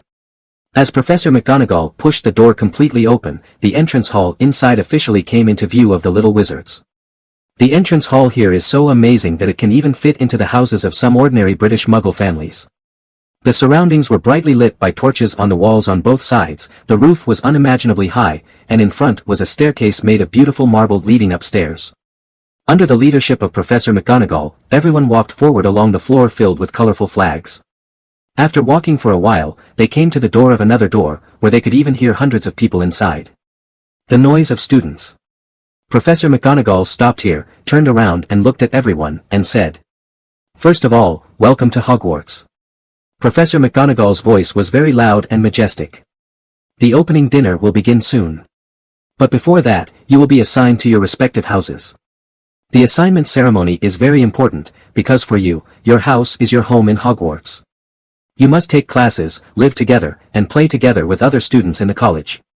There are 4 houses in Hogwarts. They are Gryffindor, Ravenclaw, Hufflepuff, and Slytherin. Each house has its own glorious and long history. They have all trained talented wizards. During your time at Hogwarts, if you abide by the rules, you will be given extra points. If you violate the rules, you will be deducted. At the end of each year, the child in the house with the highest score will be. It is a great honor to be awarded the House Cup, and I hope you can all bring glory to your house." After saying this, Professor McGonagall paused and continued. "The assignment ceremony will begin in a few minutes in front of all the teachers and students of the school. I suggest you use this waiting time to dress up beautifully." Her eyes swept over the little wizards, and some of the little wizards with wrinkled clothes hurriedly straightened themselves under her gaze. Professor McGonagall saw this and smiled with satisfaction. "We will call you when we are ready. Before that, I need you to wait here quietly." After that, she turned and left. Obviously, the capable Professor McGonagall would never drag on and say more to the students here. After Professor McGonagall left, there were many whispers around Finny. The little wizards were wondering how they would be assigned to the college next. Hogwarts has a tradition that is tacitly existed by all graduates and students, that is, not to tell the little wizards who have not yet enrolled at home about the sorting ceremony. Amidst the many chaotic voices, Professor McGonagall came back. "Now move forward, the sorting ceremony is about to begin," she said loudly to the many little wizards. "Stand in a line, follow me now." Obviously, the whispers of the little wizards just now made Professor McGonagall a little irritated, but she was not angry. After all, this did not violate the rules. The little wizards walked through the door in front of them and came to a magnificent hall. In this hall, there are 4 long rows of tables, and many seniors from Hogwarts are sitting on them, and above each row of tables are flags of different colors and patterns, and Black knows that they are the flags of the 4 houses of Hogwarts. The table was covered with gleaming gold plates and goblets. Thousands of candles floated above the hall, illuminating the entire assembly hall. Above is a black ceiling dotted with stars, which looks just like the sky outside the castle. Feeny knows that this is a ceiling that has been enchanted. It not only looks like the starry sky outside, but also reflects the changes in the weather in the 4 seasons. There is also a long table directly in front of the hall, where the teachers are sitting. The freshmen stood on one side of the hall, looking at the layout of the hall and the thousands of faces staring at them. Professor McGonagall quietly placed a 4-legged stool in front of the professors' desks, facing the tables of the 4 colleges. Then she placed a pointy, old, dirty wizard's hat on top of the 4-legged stool. Suddenly everyone in the hall turned their attention to the hat, and saw a slit like a human mouth on the edge of the hat. And a somewhat hoarse voice came from the gap. "That was more than 1,000 years ago. 4 famous wizards. From the barren swamp, brave Gryffindor. From the peaceful riverside, beautiful Ravenclaw. From the open valley, kind Hufflepuff. Coming from that quagmire, the shrewd Slytherin. They had a bold plan. Nurture young wizards into talents. And so Hogwarts was born. These 4 great wizards. Everyone builds his own academy. In the students they teach. They have different ideas about the talents they value. You may belong to Gryffindor. There is courage buried deep in my heart. Their courage and boldness make Gryffindor outstanding. If you are smart, maybe enter the wise Ravenclaw. Those who are wise and knowledgeable, they will always meet their colleagues there. You may be a Hufflepuff. The people there are honest and loyal. Hufflepuff students are stoic and honest. Don't be afraid of hard work. Maybe you'll go into Slytherin. Maybe you can make sincere friends here. But those cunning and insidious people will use any means to achieve their goals." When Hat finished his wonderful singing, the whole auditorium gave warm applause. It bowed to each of the 4 tables filled with students, then became motionless again. This is the famous sorting hat, a hat that once belonged to Gryffindor. Ravenclaw cast the eternal legilimency curse. Of course, it is a weakened version. It can only sense the mental state of the little wizard at that time. And some character situations. Professor McGonagall came forward with a long roll of parchment. "When I read your name, please put on this hat and sit on the stool to wait for the assignment." The first name that was read was Feeney's. Little Phineas Black. It seems that the list in Professor McGonagall's hand is arranged according to the first letter of the last name, otherwise I would not be ranked at the top. Feeney walked towards Professor McGonagall like this. The professor looked at Black with a deep look. In her eyes, Feeney did not see any disgust or rejection, which made him feel much more comfortable. He took the old sorting hat, sat on the chair, put the hat on. Hey, a brat from the Black family, with noble blood and huge ambition, you are a perfect fit for Slytherin. The voice of the sorting hat rang in Feeney's ears. For your age, you have an excellent accumulation of knowledge, and your spirit of exploring magic is not bad. Ravenclaw may also be a good place. Of course, you are not lacking in courage and loyalty. Gryffindor and Hufflepuff is also a good choice. Well, it's a bit difficult. Let me think about it. Or, go for Slytherin. Your ambition and bloodline will be well served there. Hearing this, Finney's heart skipped a beat. He knew exactly what would happen to him if he was sorted into Slytherin. Unfortunately, the sorting hat didn't give him a chance to refuse, so he shouted loudly. So, Slytherin. Damn, I want to go to Ravenclaw. After taking off the hat, Feeney cursed secretly. Slytherin's table was located at the second one on the right side of the hall. Feeney walked over and found an empty seat and sat down. As he moved, the little wizards around him scattered to both sides like dominoes, forming a vacuum area around him. No one wanted to talk to Feeney, and no one wanted to have any trouble with him. Regarding Feeney's joining, Slytherin had no applause, no cheers, or even any other reaction other than rejection. Professor McGonagall obviously noticed this, but it has been a custom in Hogwarts for thousands of years not to repeat the sorting ceremony, so she could only continue to say in her loud and majestic voice. Cedric Diggory. A tall, handsome boy walked out of the team, put on the dirty, worn-out hat, and sat there quietly. A moment later, the sorting hat shouted. Hufflepuff. The students from Hufflepuff sat on the far right. When Cedric walked down and sat with them, everyone applauded and cheered excitedly. Even the Hufflepuff ghost fat monk waved to Cedric happily. Roger Davis. Ravenclaw. The sorting hat shouted, and Roger jumped off the stool and walked to the second table on the left. It was Ravenclaw's table, and as before, there was a warm applause, and several seniors took the initiative to shake hands with Roger. Everything was very harmonious. Merton Graves. Dryan Puez. Lee Jordan. Alia Spinnet. Kenneth Toller. Fred Weasley. George Weasley. C. Warrington. Angelina Johnson. After that, several people in the same ship with Finney also participated in their own sorting ceremonies. They were sorted into Gryffindor and Ravenclaw.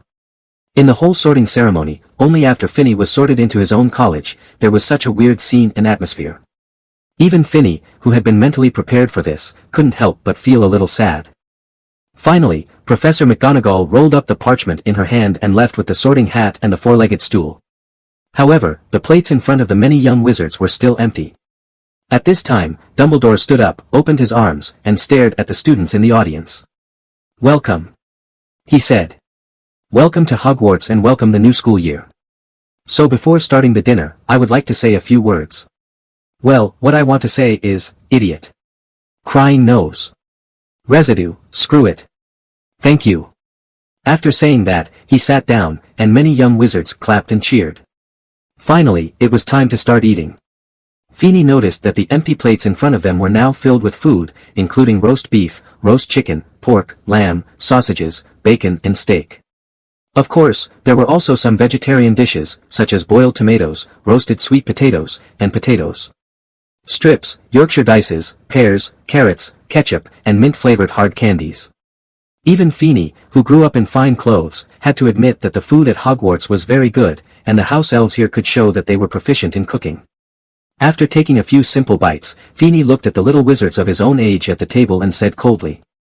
I don't think any of you would be willing to share a dormitory with me, right? The faces of many young wizards showed a mixture of complex emotions of embarrassment, fear, and disgust. When Feeney saw this, he understood in his heart. He put down the knife and fork in his hand, looked at the little wizards, and said slowly. If I remember correctly, Slytherin has an ancient and traditional ritual, a ritual that has long been abandoned by the other three houses. A little wizard's eyes widened and he looked at Feeney in disbelief. You are talking about the prefect system. You want to be a prefect? This is impossible. As if his neck was being strangled, he let out a sharp cry.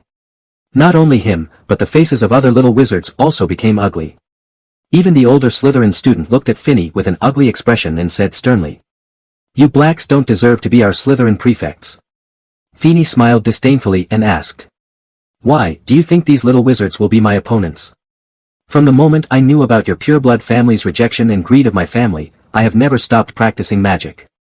The little wizard who spoke before looked very ugly and said, "Then you can't be a prefect, you're not worthy." Finney shrugged and looked at the little wizard. "But, what can you do? Wizards of other ages are not allowed to participate in this ceremony. You only have the fate of being defeated by me, right? Accept your fate. You will all be with me in your next study and life at Hogwarts. Under the management of..." After saying this, Finney even sneered. "To be honest, I'm looking forward to how you will feel mentally and emotionally under the management of me, Blake, who is looked down upon and rejected by you." When many young wizards heard this, their faces became more and more ugly, but they were powerless.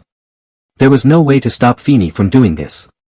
Of course, some of them think that they will not lose to Finney, but they just think that if they really lose, the consequences will be the last thing they want to see. Although Slytherin's biggest characteristic is ambition, each of them can be said to be very smart, especially when weighing the pros and cons. Adrian Pusey was different from the barking little wizard before. He looked at Finney rationally. "Now that you mention it, it should be clear that we are not going to allow you to become a first-year prefect no matter what. So, what do you want?" Finney smiled slightly and looked at Adrian. "You are very smart, at least much smarter than him." Finney pointed at the angry little wizard just now and continued. "I can withdraw from the prefect selection, but I need the prefect's privileges, which is a single room. How about that?" Darian thought for a moment and said, "Are you sure these are transferable?" Finney shrugged. "Of course, the prefects are selected through a ceremony and cannot be transferred, but a single room is totally fine, right? How about, I can let the person you choose win, but the single room belongs to me?" Darian nodded. "Make a deal." Finney laughed. In fact, the prefects of Hogwarts still have a lot of power. For example, they can deduct points from students who are not prefects, although the deductions are not many at a time.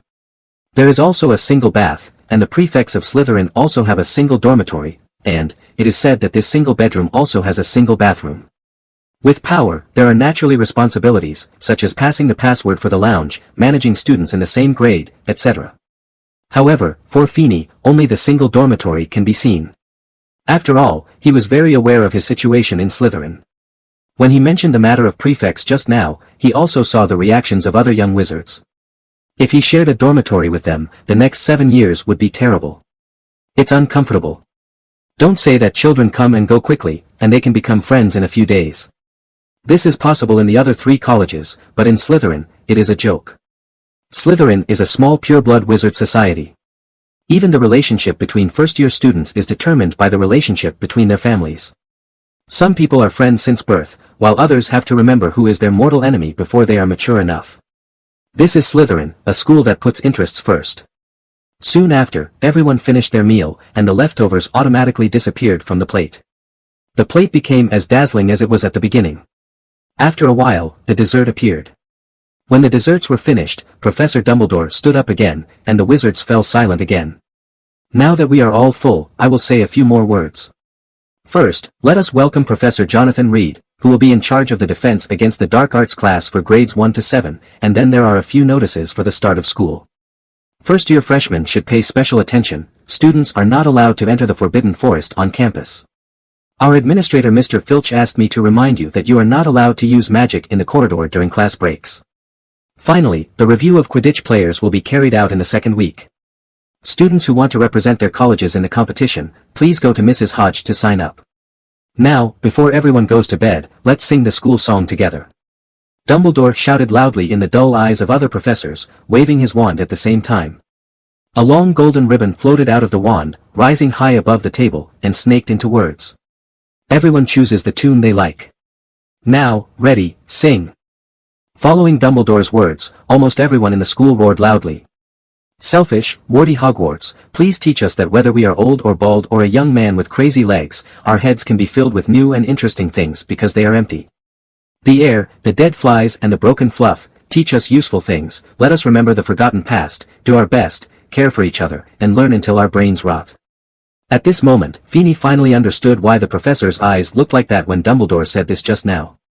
Without a fixed tone, everyone's songs may be long or short, fast or slow. The extremely inconsistent sound will turn into noise, and it is a noise that is completely torture. I don't know how long it took, but the singing finally stopped. Dumbledore clapped excitedly, tears streaming from the corners of his eyes. Feeney very much suspected that the tears were caused by the fact that the singing was really too unpleasant, and Dumbledore, as the principal, could not speak out about it yet, so he suffered in silence. Ah, music, how beautiful it is, this is a kind of magic that transcends one's own realm. Well, it's time to go to bed now, children. Feeney stood up together with the Slytherin seniors. After lining up in order, they walked through the whispering crowd, walked out of the great hall, and walked down the marble stairs. Among the 4 houses, only Slytherin and Hufflepuff's lounges are underground, and Slytherin's is the lowest one. The kitchen is right below the hall, and Hufflepuff's lounge is next to it. As for Slytherin's lounge, you need to follow the prefects down the dark stairs and pass through the dim corridors before you can get there. To the lounge in this dank dungeon. Slytherin's common room is actually under the Black Lake, protected by a wall. The wall is also engraved with Slytherin's symbol, the snake with its tongue sticking out. Pure blood. The Slytherin prefect read out the slogan, passed through the stone door that appeared on the wall, and led the young wizards into the common room. This is a long, narrow, low basement. The walls and ceiling of the basement are made of stone. The dark green decoration tone is quite Gothic style. Surrounded by some weird and magical sculptures, exquisite fireplaces, medieval tapestries depicting Slytherin's famous adventures, and more. The most impressive thing about this lounge is its overall structure. Its walls are intricately carved and almost no stone is intact. Because the lounge is located under the Black Lake, the lake reflects the glass of the lounge into dark green. From time to time, the giant squid in the Black Lake swims by outside the window, making the whole atmosphere like a mysterious underwater boat ride, quiet and wonderful. Quiet. I am Prefect Gemma Farley, and it is my pleasure to welcome you to Slytherin House. Our emblem is the snake, the most intelligent of creatures, our house colors are emerald and silver, and our common the lounge is located behind a hidden entrance to the dungeon. As you can see, its windows look out onto the depths of Hogwarts Lake. We often see giant squid swooping in, and sometimes even more interesting creatures we like. Our retreat has the aura of a mysterious underwater shipwreck. A female prefect spoke to the first-year wizards. Before the break, you still have one thing to complete, and that is our Slytherin tradition, a tradition that has been abandoned by the other 3 houses of Hogwarts and has been maintained since the founding of the school. Select you. The first-year prefects will be next. Before she could finish her words, she was interrupted by Professor Snape who came here. Snape was the Dean of Slytherin and a former student of Slytherin. Freshmen, all stand in the middle. I don't care what method you use. When only the last person among you is left standing, that person will be the first-year prefect. Now, start immediately. Hurry up. Your time is precious. As mentioned before, Feeney didn't take any action and just watched the other little wizards pecking each other. Yes, the only word to describe the scene at this time is novices pecking each other. In fact, it is conceivable. After all, the little wizard who just entered Hogwarts is only 11 years old. The little wizard in the magical world, generally speaking, the first magic rite occurs around the age of 7. Even if you start learning magic immediately afterwards, you will not make any progress in 4 years. The little wizard's control over magic power and the accumulation of their own magic power are too weak. They are not Feeney. With the help of a system, they can now be compared with wizards of 6 or 7 years old. Of course, there were some unwilling little wizards who didn't believe that Feeney was so powerful and tried to sneak attack Feeney, but they were completely helpless in front of Feeney's transformation skills. Feeney didn't do anything ruthless, he just turned the surrounding tables and chairs into long ropes and tied up the little wizard who attacked him. In the end, as Feeney expected, Darian won the final victory. So now do you want to fight with me, or do you want to follow the previous agreement? Feeney looked at Darian curiously, waiting for his answer. Darian glanced at the ropes that Feeney had transformed, and then shook his head at Feeney. He was not stupid, and Feeney's transformation technique was already beyond the ability of first-year wizards like them. Then, the prefect's single dormitory is yours. Darian said to Feeney, with a hint of win-over in his tone. Unlike others, Darian was not very repulsive to Feeney. He knew very well that, after all, those things had little to do with Feeney. Even if he reported some Death Eaters, there would be others who would do so if he did not. As the only heir of the Black family, and with such superb magical talent and strength, if Darien did not win him over to his side, he felt that his work as a prefect was in vain. Finney did not care about the win-over in Darien's words, but came to the dormitory assigned to him, took out his suitcase, and looked at Snape. "So, Professor, where is the single dormitory of the prefect?" As mentioned before, the prefect cannot be transferred, but the dormitory can be. Snape's mouth twitched slightly, but he still pointed out the location of the dormitory and let Finney go in. The single dormitory for the prefect is larger than the general dormitory, because it has a bathroom dedicated to it, and there is even a bathtub in it. Finney stood at the door of this dormitory, constantly imagining how this place would change. According to Slytherin's rules, this dormitory will only belong to him from now on until Finney graduates. Snapped. Finney snapped his fingers, and Creature, the house elf who belongs to the Black family, appeared here with several other elves. "Creature, you lead them to change this place." "Well, first of all, the bed needs to be changed into a different style." The bed in the Slytherin dormitory was just an ordinary bed, which made Finney, who was used to sleeping in a big bed, very uncomfortable. "Change to a bigger bed and put a plush carpet on the floor for me. Anyway, Hogwarts has elves to clean the rooms, so it's better to use a more comfortable plush carpet." Finney pointed to a corner of the room. "Put a cat climbing frame there, as well as chocolate toys, food, etc., to make it her entertainment space. There is an independent fireplace near the window, and a single sofa is placed in front of the fireplace. There are 2 rows of bookshelves on both sides. I brought all the books on the bookshelf in my room at number 12 Grimmauld Place, London, and made sure to expand the invisible stretching charm here. All the dormitories in Hogwarts have been cast with permanent traceless expansion spells. However, the space of each bedroom is not very large." Creature and the others changed the appearance of this dormitory inside and out at Finney's request, making Finney feel very comfortable. Of course, the most important thing is that Finney asked Creature to cast some protective spells on the dormitory door so that no one who is not allowed can enter. He is very aware of his status in this college.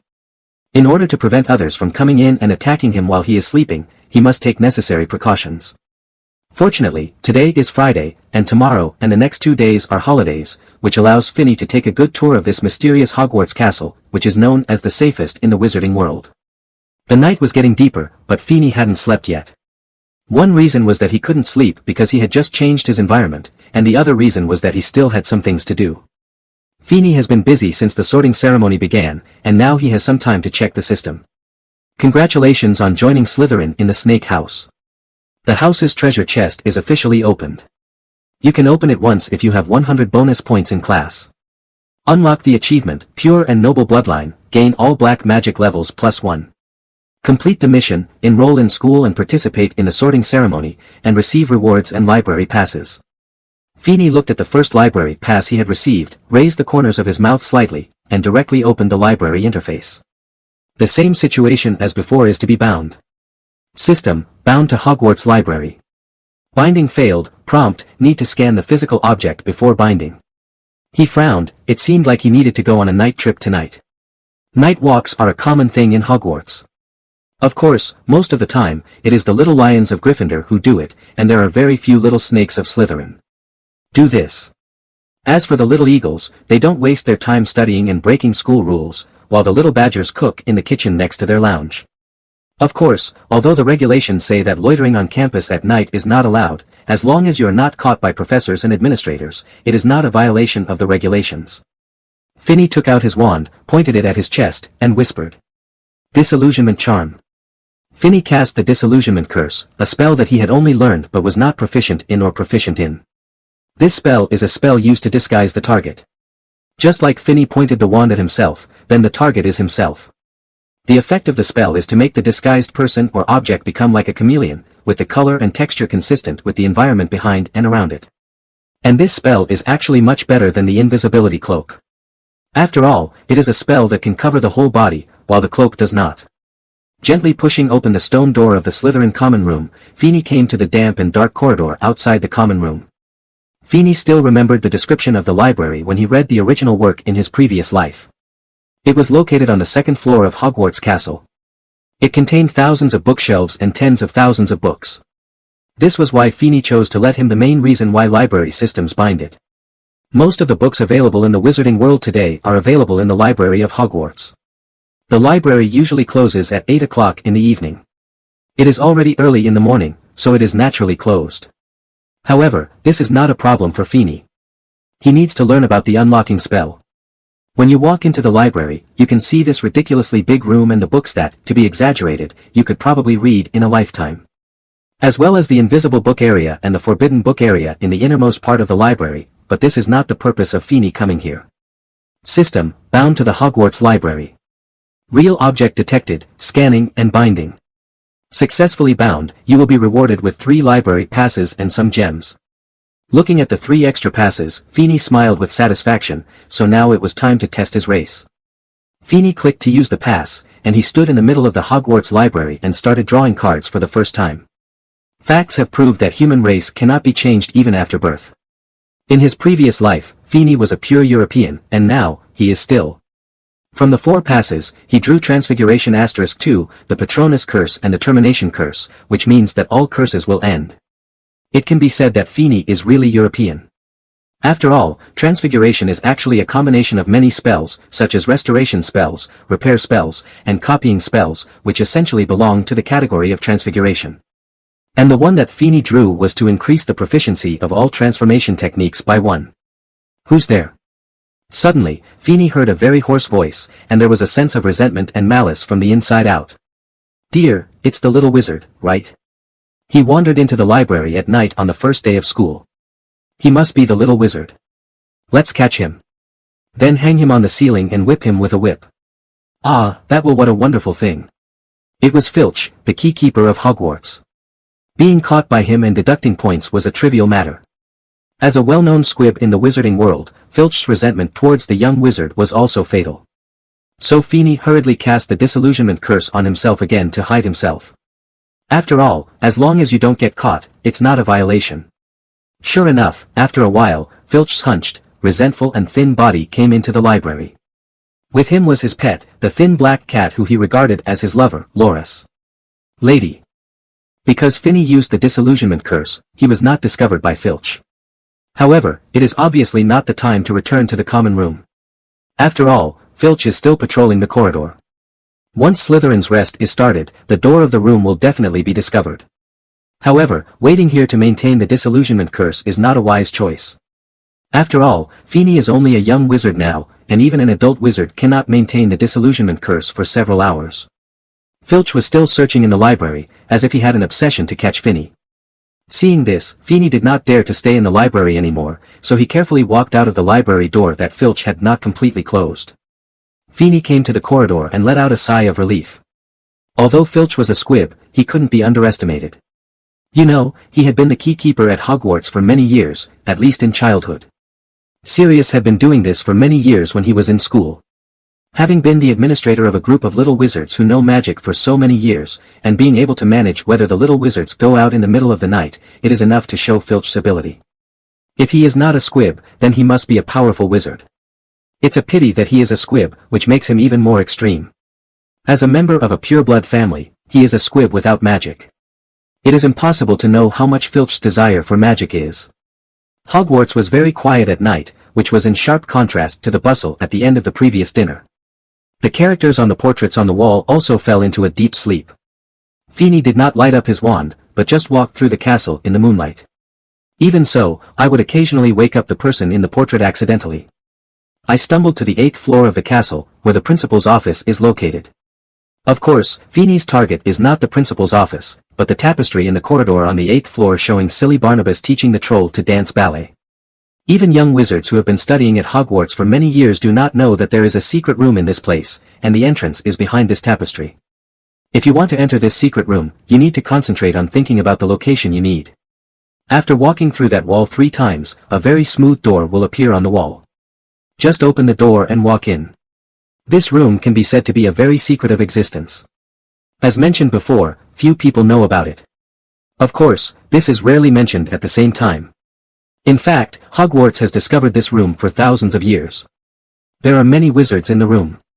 As far as Feeney knows, Voldemort knows the location of this room and hid Ravenclaw's diadem here. However, Feeney didn't intend to touch it at this time. He couldn't put all the chips on the gambling table at once, otherwise, he would lose everything.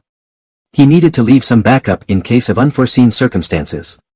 However, as a time traveler, Feeney must know that the Room of Requirement is a place he wanted to visit in his previous life. It is said that different rooms can appear here according to the needs of the user. I thought silently in my mind that I need a room to rest, and walked 3 times in front of the tapestry.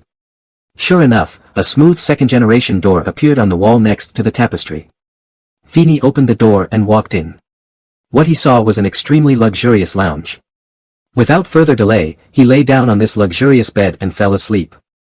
In the early morning, a harsh sound woke Feeney up from his deep sleep. It was the sound of the magic pocket watch in his arms, which was also a collection of the Black family. It was a pocket watch that had been enchanted and could detect whether there were evil spells in the surroundings, as well as the effect of the alarm clock. Therefore, Feeney always carried it with him. In his situation, no one could be too careful. Today is the weekend, but the class schedule for this semester will be distributed in the cafeteria in the morning, so Feeney still has to go to the cafeteria, otherwise he will ask Creature to prepare food for him alone. Hogwarts in the morning is completely different from the castle at night. Many sleeping things have woken up, and the breath of magic spreads throughout the castle. There are a total of 142 stairs in the castle, and these stairs are different. Some of them are spacious and clean, while others are not only narrow, but also wobbling. Some may even suddenly lead to a different place at a certain time. Some stairs also like to hide or disappear, so the little wizards have to jump up to go up. Signs of magic aren't just on the stairs, but also on the doors here. Some won't turn on unless you ask them politely or scratch them in the right places. Some doors are not doors at all, but are camouflaged by solid walls. And because they move on their own, they can't remember it all clearly. The characters on the wall portraits also like to visit each other and change places. The armors in some corridors are also movable, and the statues cannot become markers of memory. These novel things and sights shocked Feeney a lot. Compared with Hogwarts Castle, number 12 Grimmauld Place, London, was just an ordinary small house with no characteristics at all. After breakfast, Feeney originally planned to take a good look around the castle. Unfortunately, he still underestimated his current situation. Originally, only some young wizards living in the magical world knew about him, and only they would reject him. However, one night passed, and the 4 colleges naturally had young wizards who grew up in the wizarding world. Chatting with each other completely exposed Feeney's identity and spread it throughout the castle. After all, Feeney was the only unpopular little wizard at the sorting ceremony, and everyone would be curious to ask what was going on with the people around him. Therefore, Feeney is not only isolated by his own college, but also by the entire school. When eating breakfast, there were no little wizards around. Even the tables in other colleges behind him were empty. Everyone was avoiding him. After coming out of the auditorium, the little wizard who saw him would pause for a moment, then turn around and leave, as if it was a sin to be in the same space as him and to breathe the same air. No matter where he went, Feeney could feel the strange looks in other people's eyes and the whispers behind their backs, which made Feeney feel very irritated. Maybe Hogwarts was not as good as he thought. Lil is the right choice. It's a pity that everything is already like this, the dust has settled, and Sculler and Feeney have no longer had any relationship. In the end, Feeney, who couldn't bear the strange looks from others, had to stay in his lounge for 2 days. Fortunately, there were a large number of magic books in his lounge for him to read, so he wouldn't be bored. In fact, maybe Hufflepuff is more suitable for Feeney. After all, Hufflepuff is the only one in the entire Hogwarts and almost no one can isolate Feeney, and they won't go out of their way to avoid Feeney. Finally, September 3rd came, and classes officially started. Slytherin's Monday morning is Defense Against the Dark Arts, a course that changes professors almost every year. This year's Defense Against the Dark Arts professor is a professor named Jonathan. Professor Jonathan E. Reed is a professor with a kind of military iron blood and a British demeanor. His course style is humorous, and from time to time he has corresponding specific examples to impress the young wizards. The little snakes of Slytherin and the little lions of Gryffindor took this class together. As the 2 houses that have never dealt with each other, they naturally had constant conflicts and jokes during every class. Of course, this is after excluding Feeney, who is alone in the last row. Feeney did not expect that he would be isolated to this extent. When he came to the classroom, there were already some young wizards sitting in the classroom in 2s and 3s. And knowing that there are very few reliable professors in the Defense Against the Dark Arts class, Feeney naturally chose a seat in the last row. The embarrassing thing happened at this time. When Feeney sat on his seat, the other little wizards in the last row immediately packed up their things as if they had seen something very disgusting, and then got up and left. Here, the little wizard closest to Feeney was also separated by a whole row from him. When Professor Jonathan walked into the classroom, he naturally noticed this unusual situation, but he had no way of saying anything and didn't know what to say. Is he going to force other little wizards to sit with Feeney? I'm Jonathan Reed, your defense against the dark arts professor this semester. You can put that textbook away in my class. Normally you won't need it. After Jonathan took a deep look at Feeney, he loudly said the opening words of his class and walked to the front of the classroom. Before coming to Hogwarts and accepting the professorship of defense against the dark arts, I learned about the school's course progress. The result was that there was no progress. For some special reasons, almost every defense against the dark arts professor only after holding the position for 1 year, even I signed a contract with Dumbledore for only 1 year of teaching. Having said this, Jonathan looked around the classroom, took out his wand, and drew some patterns in the air, which were some dark creatures. The defense against dark arts course is mainly divided into 3 parts: dark creatures, defensive spells, and curses. If we follow the normal system, we will gradually understand the knowledge of these 3 parts in 7 years, and finally reach the point where you can save your life in front of some black magic or dark creatures, but the current situation does not allow this, so I will try to teach you as much as possible in my class. As he spoke, he threw the books in his hands aside. So, there is no need to read this book, because what I am going to give you may cover the entire 7 years. Today is the first lesson. Let's start with some simple wand lighting techniques and wand lighting techniques. Extinguishment technique, that male student, you can put your hands down. I don't usually ask questions in my class. Wand illumination and extinguishing are commonly used magics, and they are also the most useful magics for you in the wild. In many cases, light is the nemesis of dark creatures, such as ghosts, and a moment of strong light can temporarily drive away werewolves and humans. Vampires.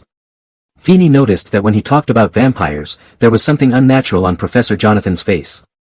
Feeney had already learned the magic of lighting and extinguishing the wand a few years ago, so he did not listen particularly carefully to the lecture, but began to observe the professor carefully. Professor Jonathan only showed up to meet him during the dinner. He left directly after Dumbledore introduced him. He has not been seen in the restaurant in the past 2 days. Although the professor is not required to dine in the restaurant, it is a bit unusual for him to not show up even once. At this time, when I observe Professor Jonathan, I can feel that something is abnormal. The professor has short hair, and you can even see the scalp under the hair on both sides. He has a beard on his face, his pupils are gray-white, his face is a little pale, and he looks very haggard. He was wearing heavy clothes and wrapped himself tightly. All these signs made Feeney think that Professor Jonathan might be a vampire, but he was not sure because although vampires are living dead like zombies, they cannot be judged by temperature, smell, and appearance, because vampires can make people through their blood. He looks, feels, and smells exactly like a living person. Time passed quickly, and when Feeney was observing Jonathan, the class was coming to an end. As a professor of defense against the dark arts, Jonathan is absolutely competent. While teaching these 2 simple magics, he will also give examples of how to use these 2 magics under what circumstances. It can be seen from this that Professor Jonathan has rich experience in wild survival, because he is too familiar with it. When he talks about some examples, it feels like it is the behavior that Professor Jonathan is accustomed to. And although his class did not ask questions or use books, it was also very interesting. In addition, he allowed the little wizards to use magic, and he was not strict. He gained the love of the little wizards in just 1 class. Slytherin's Monday afternoon course was the most boring course in the entire Hogwarts, History of Magic. To say it was boring is a good compliment. The professor of the History of Magic course is Professor Binns, who is the only ghost professor at Hogwarts. He was at Hogwarts for many years, until he was old and confused, and he was still teaching, but by that time, he was too old and often forgot things. One time he was sleeping in the staff room, and there was a fire there in the middle of the night. He didn't even know. The next morning, he stupidly got up and went to class, but he even left his body there and forgot to take it. Even after his death, he did not forget to teach the young wizards the history of magic. However, this class was too boring. Professor Binns, on the other hand, spoke breathlessly and in a drawl. It can put a person to sleep in almost 10 minutes, if the weather is hot, about 5 minutes is enough. When Feeney regained consciousness again, the history of magic class had come to an end. This made Feeney sigh that Professor Binns must be a senior and powerful wizard, otherwise how could he be so powerful that all the little wizards fell asleep at the same time and woke up at the end of the class? It seems that Hogwarts is worthy of its reputation. Feeney decided to be more careful in the future. When night fell, after dinner, the little wizards either went outside the castle to feel the sunshine at sunset, or returned to the common room to have fun together in groups of 3 or 2, or wandered in the sea of books in the library. Finney, on the other hand, could only return to his room, because everyone in the common room was excluding him. This time, perhaps these little wizards knew very well that Finney could not attack him rashly in the academy, so the exclusion became even tougher, from isolation and badmouthing behind his back to face-to-face sarcasm and behavioral exclusion. If Finney wanted to read a book, the book would be taken away before him, even if the little wizard did not intend to read the book. If Finney wanted to sit down, someone would sit down in that position before him, even if that person might be sitting in 2 seats at this time. No one would discuss learning with Finney, Quidditch, or even chocolate frog cards. No one was willing to exchange with Finney. Just when Finney had to return to his dormitory to play with chocolate for various reasons. Professor Jonathan came to the principal's office on the 8th floor. Not everyone in Hogwarts is anxious and worried, nor is everyone idle, and even fewer people have both of these situations. But our Dumbledore is like this. He is idle and has nothing to do, but he is worried. He does not need to teach students, prepare lessons, correct homework, or manage the daily life of the academy. But he is the headmaster of Hogwarts.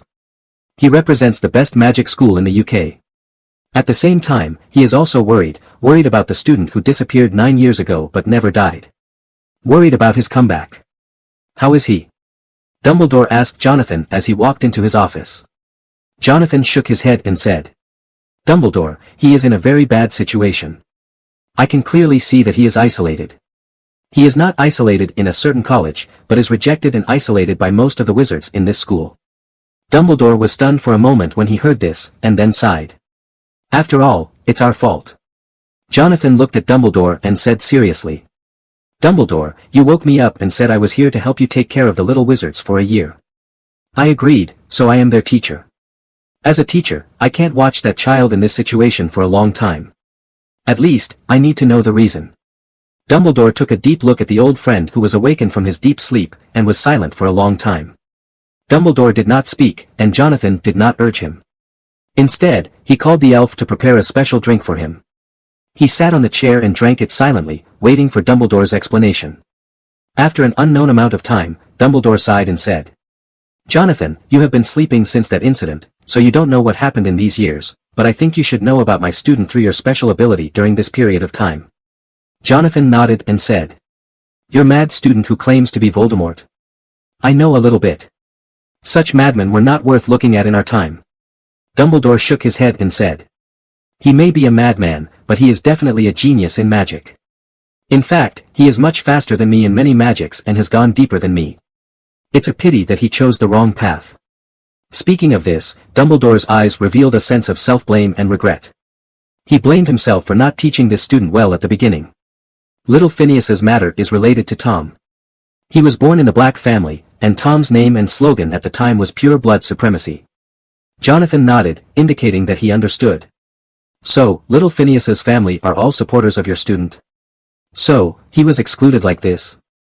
Dumbledore shook his head and said. Not entirely. He has an elder brother who is from our side, but in the end, he was framed as a traitor, and I have no evidence to prove this, which led to the rejection of him by our descendants. Jonathan nodded and asked. What about the little wizards in Slytherin? Normally, little wizards like Phineas should be the most respected and welcomed in Slytherin. Dumbledore shook his head and said. About 8 years ago, at that time, Phineas had just inherited the assets of the Black family. In order to protect himself, he provided us with evidence of many pureblood families who defected to Tom, which caused many families to bleed heavily before they survived. At the same time, it also gave his assets some breathing time so that they would not be immediately attacked and acquired by other families. Jonathan took a deep breath and said with emotion. Even though I'm a doctor, I can see how shocking this child's decision was at that time. Dumbledore nodded. Yes, with the help of our power, he hit all his enemies hard, so he had some breathing time. No matter what those families choose, it's a good thing for him. It's not just you and me who see this, the people of those families naturally see it, so it's not surprising that their descendants reject little Phineas. Jonathan frowned. But if that's the case, he shouldn't be assigned to Slytherin. If he was sorted into another college, his situation would be much better than it is now. Dumbledore nodded. Indeed. At this time, the sorting hat that had been passed down for many years on the bookshelf in the corner of the office spoke. I am not wrong, that black is more suitable for Slytherin, He is ambitious, talented, naturally noble and powerful. There is no college more suitable for him than Slytherin. Dumbledore and Jonathan sighed at the same time. It seems that they all underestimated this little wizard. However, in such a predicament now, how can he get out and change his own situation?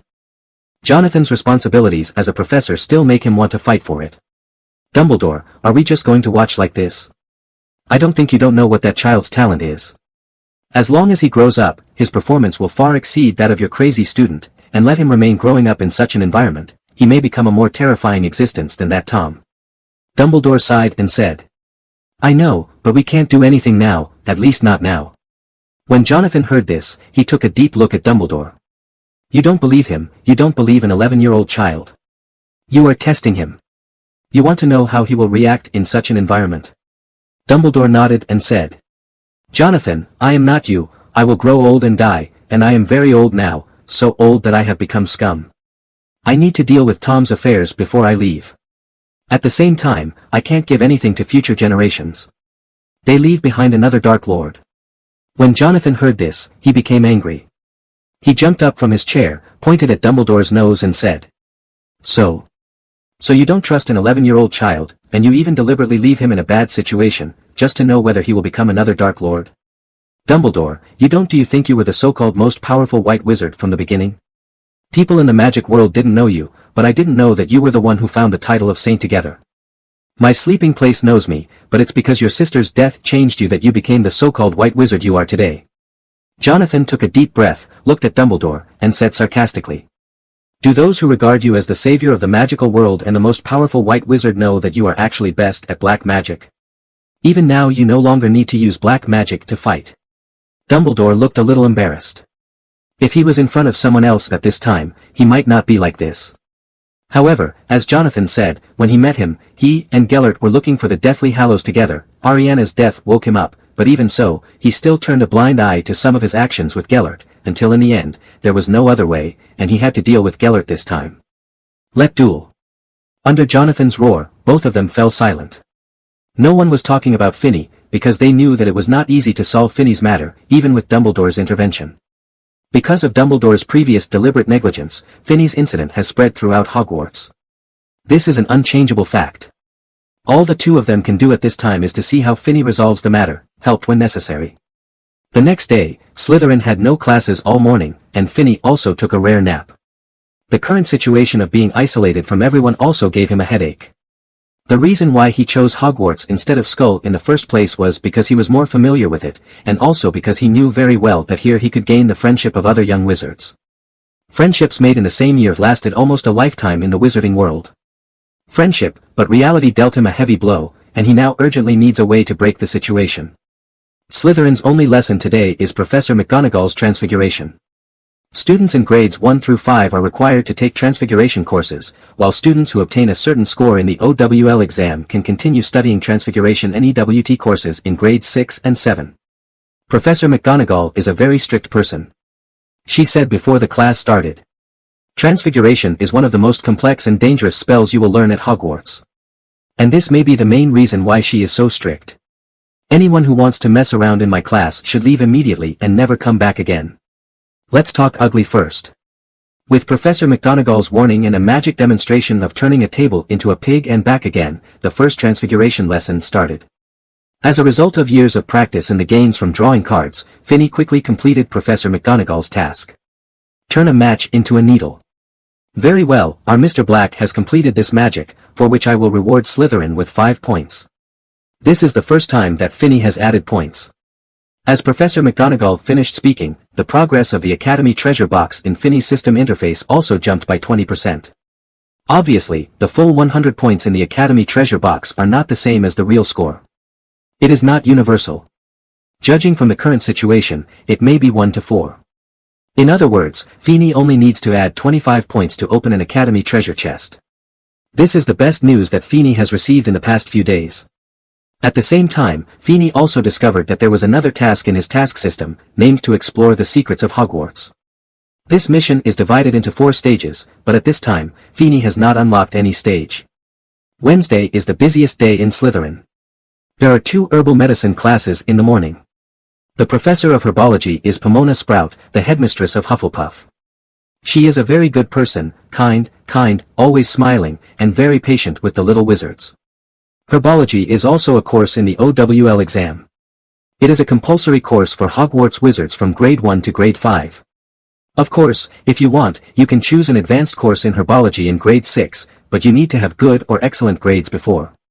Then take the more advanced NEWT exam. Students will learn different kinds of magical plants in class. As they learn more, they will also come into contact with more complex and dangerous plants. The main content of the first grade is Dittany and Devil's Snare. Professor McGonagall's extra points in the Transfiguration class and Finny's games made him very serious in the herbology class. The reading and accumulation in the first few years of entering Hogwarts made it easy for him to get extra points in herbology.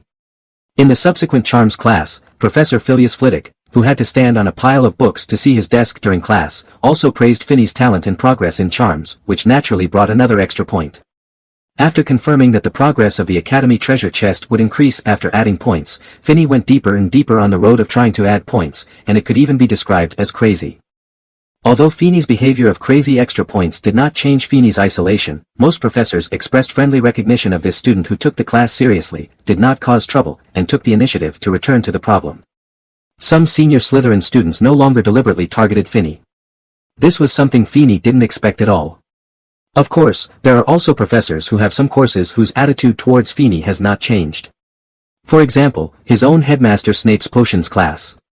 As the headmaster of Slytherin, Snape was supposed to be the professor least likely to target Finny. But the truth is exactly the opposite. Snape was very specific about Finny. Even when Finny made no mistakes, he would scold him. Of course, even so, Snape did not deduct points from Finny. After all, he was the one deducting points. Points from your own college. Finny was not surprised by Snape's attitude towards him. After all, he and Sirius are the sons of the same parents, and they naturally look very similar. And Sirius not only bullied Snape when he was young, and even almost killed him, but also killed the person Snape loved most in his life, Lily Potter. Finny knew very well that this matter was not Sirius he did it, but Snape didn't know it. He didn't directly attack Finny, which was Snape's bottom line as a professor. Chocolate, what do you think I should do? Finny was sitting on the single sofa near the window in his dormitory, holding chocolate and talking to himself. Being isolated, he could only spend most of his time in his dormitory with chocolate as a companion. Even if he wanted to read any books, he had to borrow them from Secretary Jiang in the library, because even in the library, those books when the little wizards see Finny again, they will involuntarily whisper bad things about Finny. Even after the librarian Mrs. Pants reminds her again and again, this is still the case. In the end, Mrs. Pants can only the source of the love, Finny, was driven out of the library, and as a condition, Finny could borrow more books. Mrs. Pants's move can be said to be for the quietness of the library, but to a certain extent, it is also for Finny. After all, it is impossible to read books in an environment where everyone is saying bad things. However, Mrs. Pants's actions also deepened Finny's unfortunate experience. Isn't this the noble Mr. Black? Why was Mrs. Pants kicked out?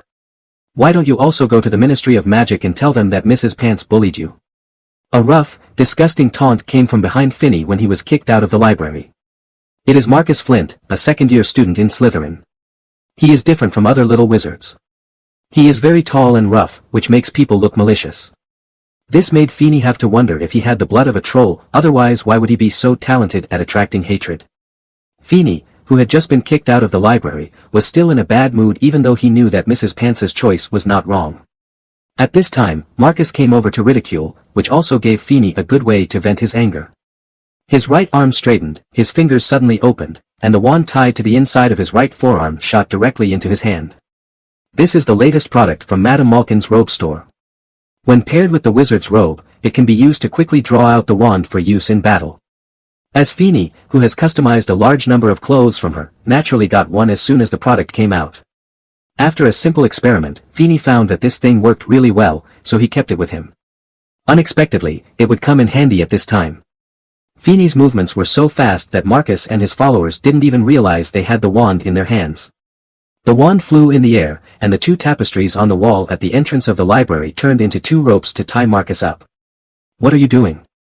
Marcus and his followers became nervous after seeing Finny pull out his wand and cast a spell on Marcus.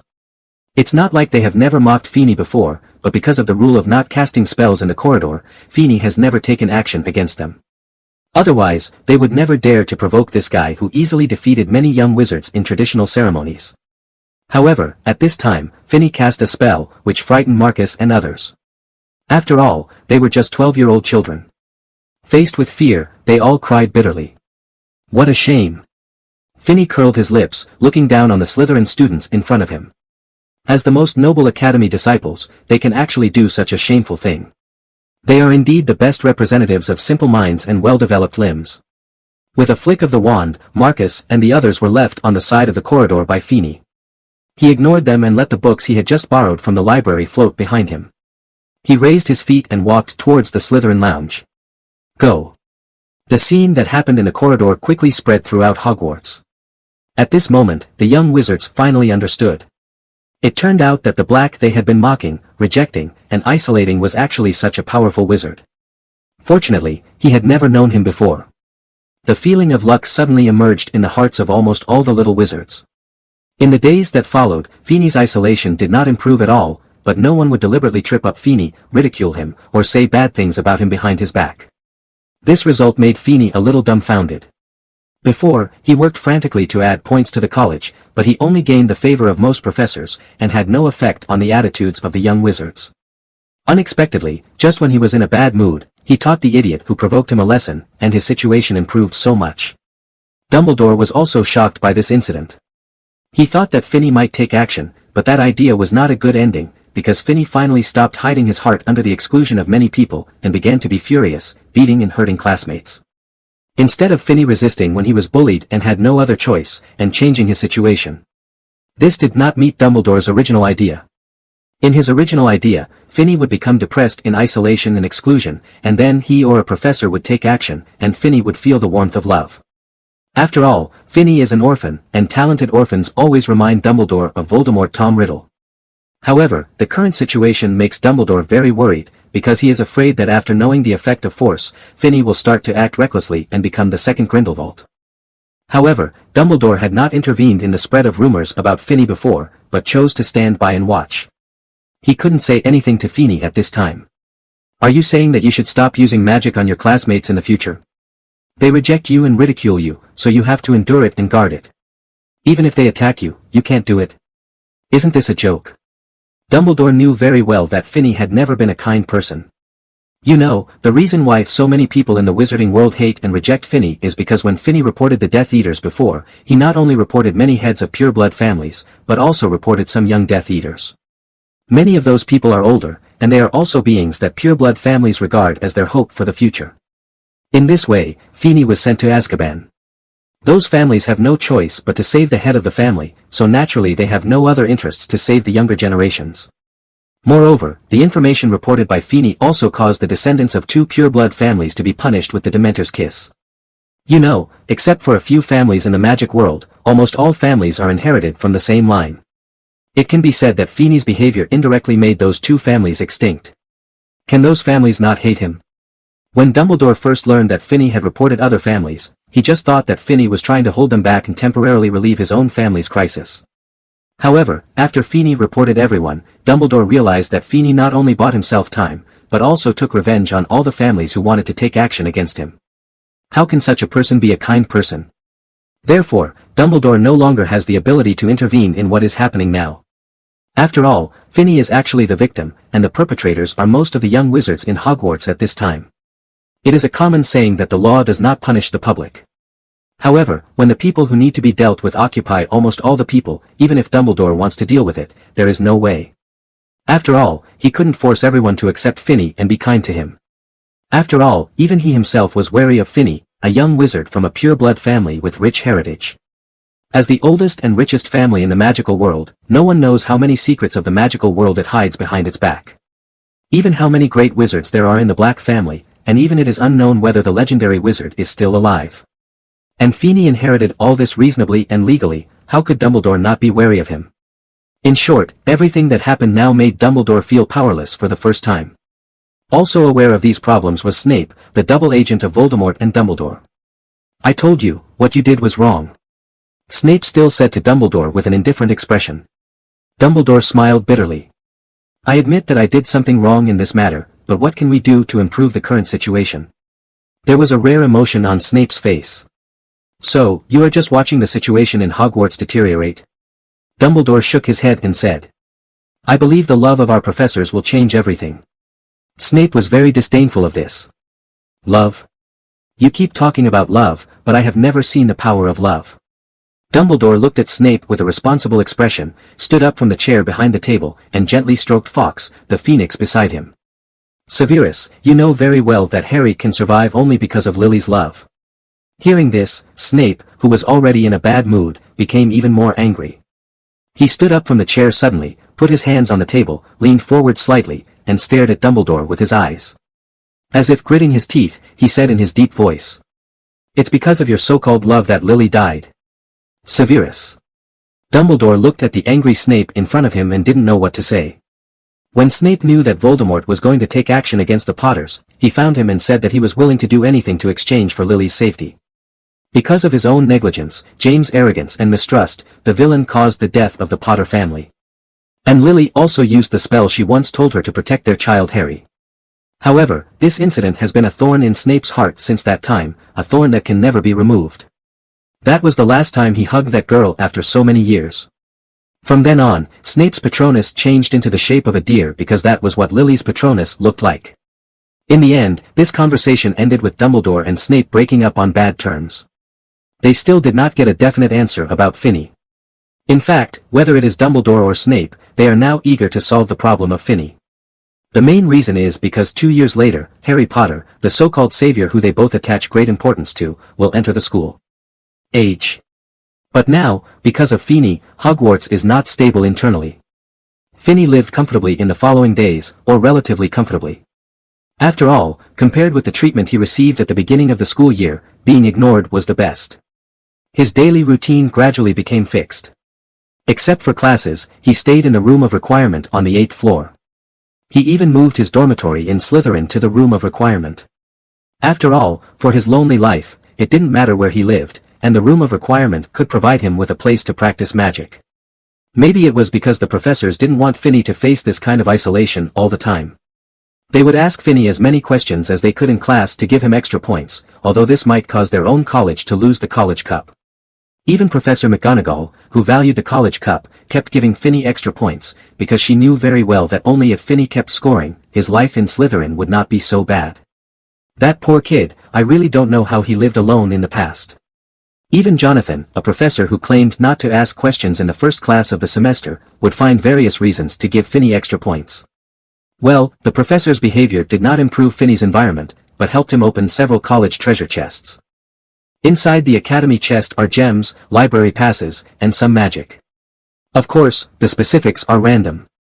Finney has not drawn magic during this period, but has saved up all the passes. As a European, he felt that if he continued to smoke for 10 consecutive times, he might be more European.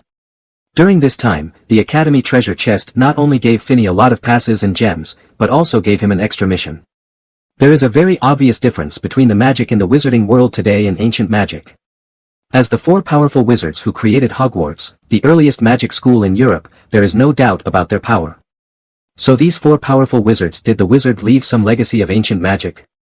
Side mission, find and inherit the legacy left by the 4 legendary wizards. The first stage rewards designated magic/skill talent +1.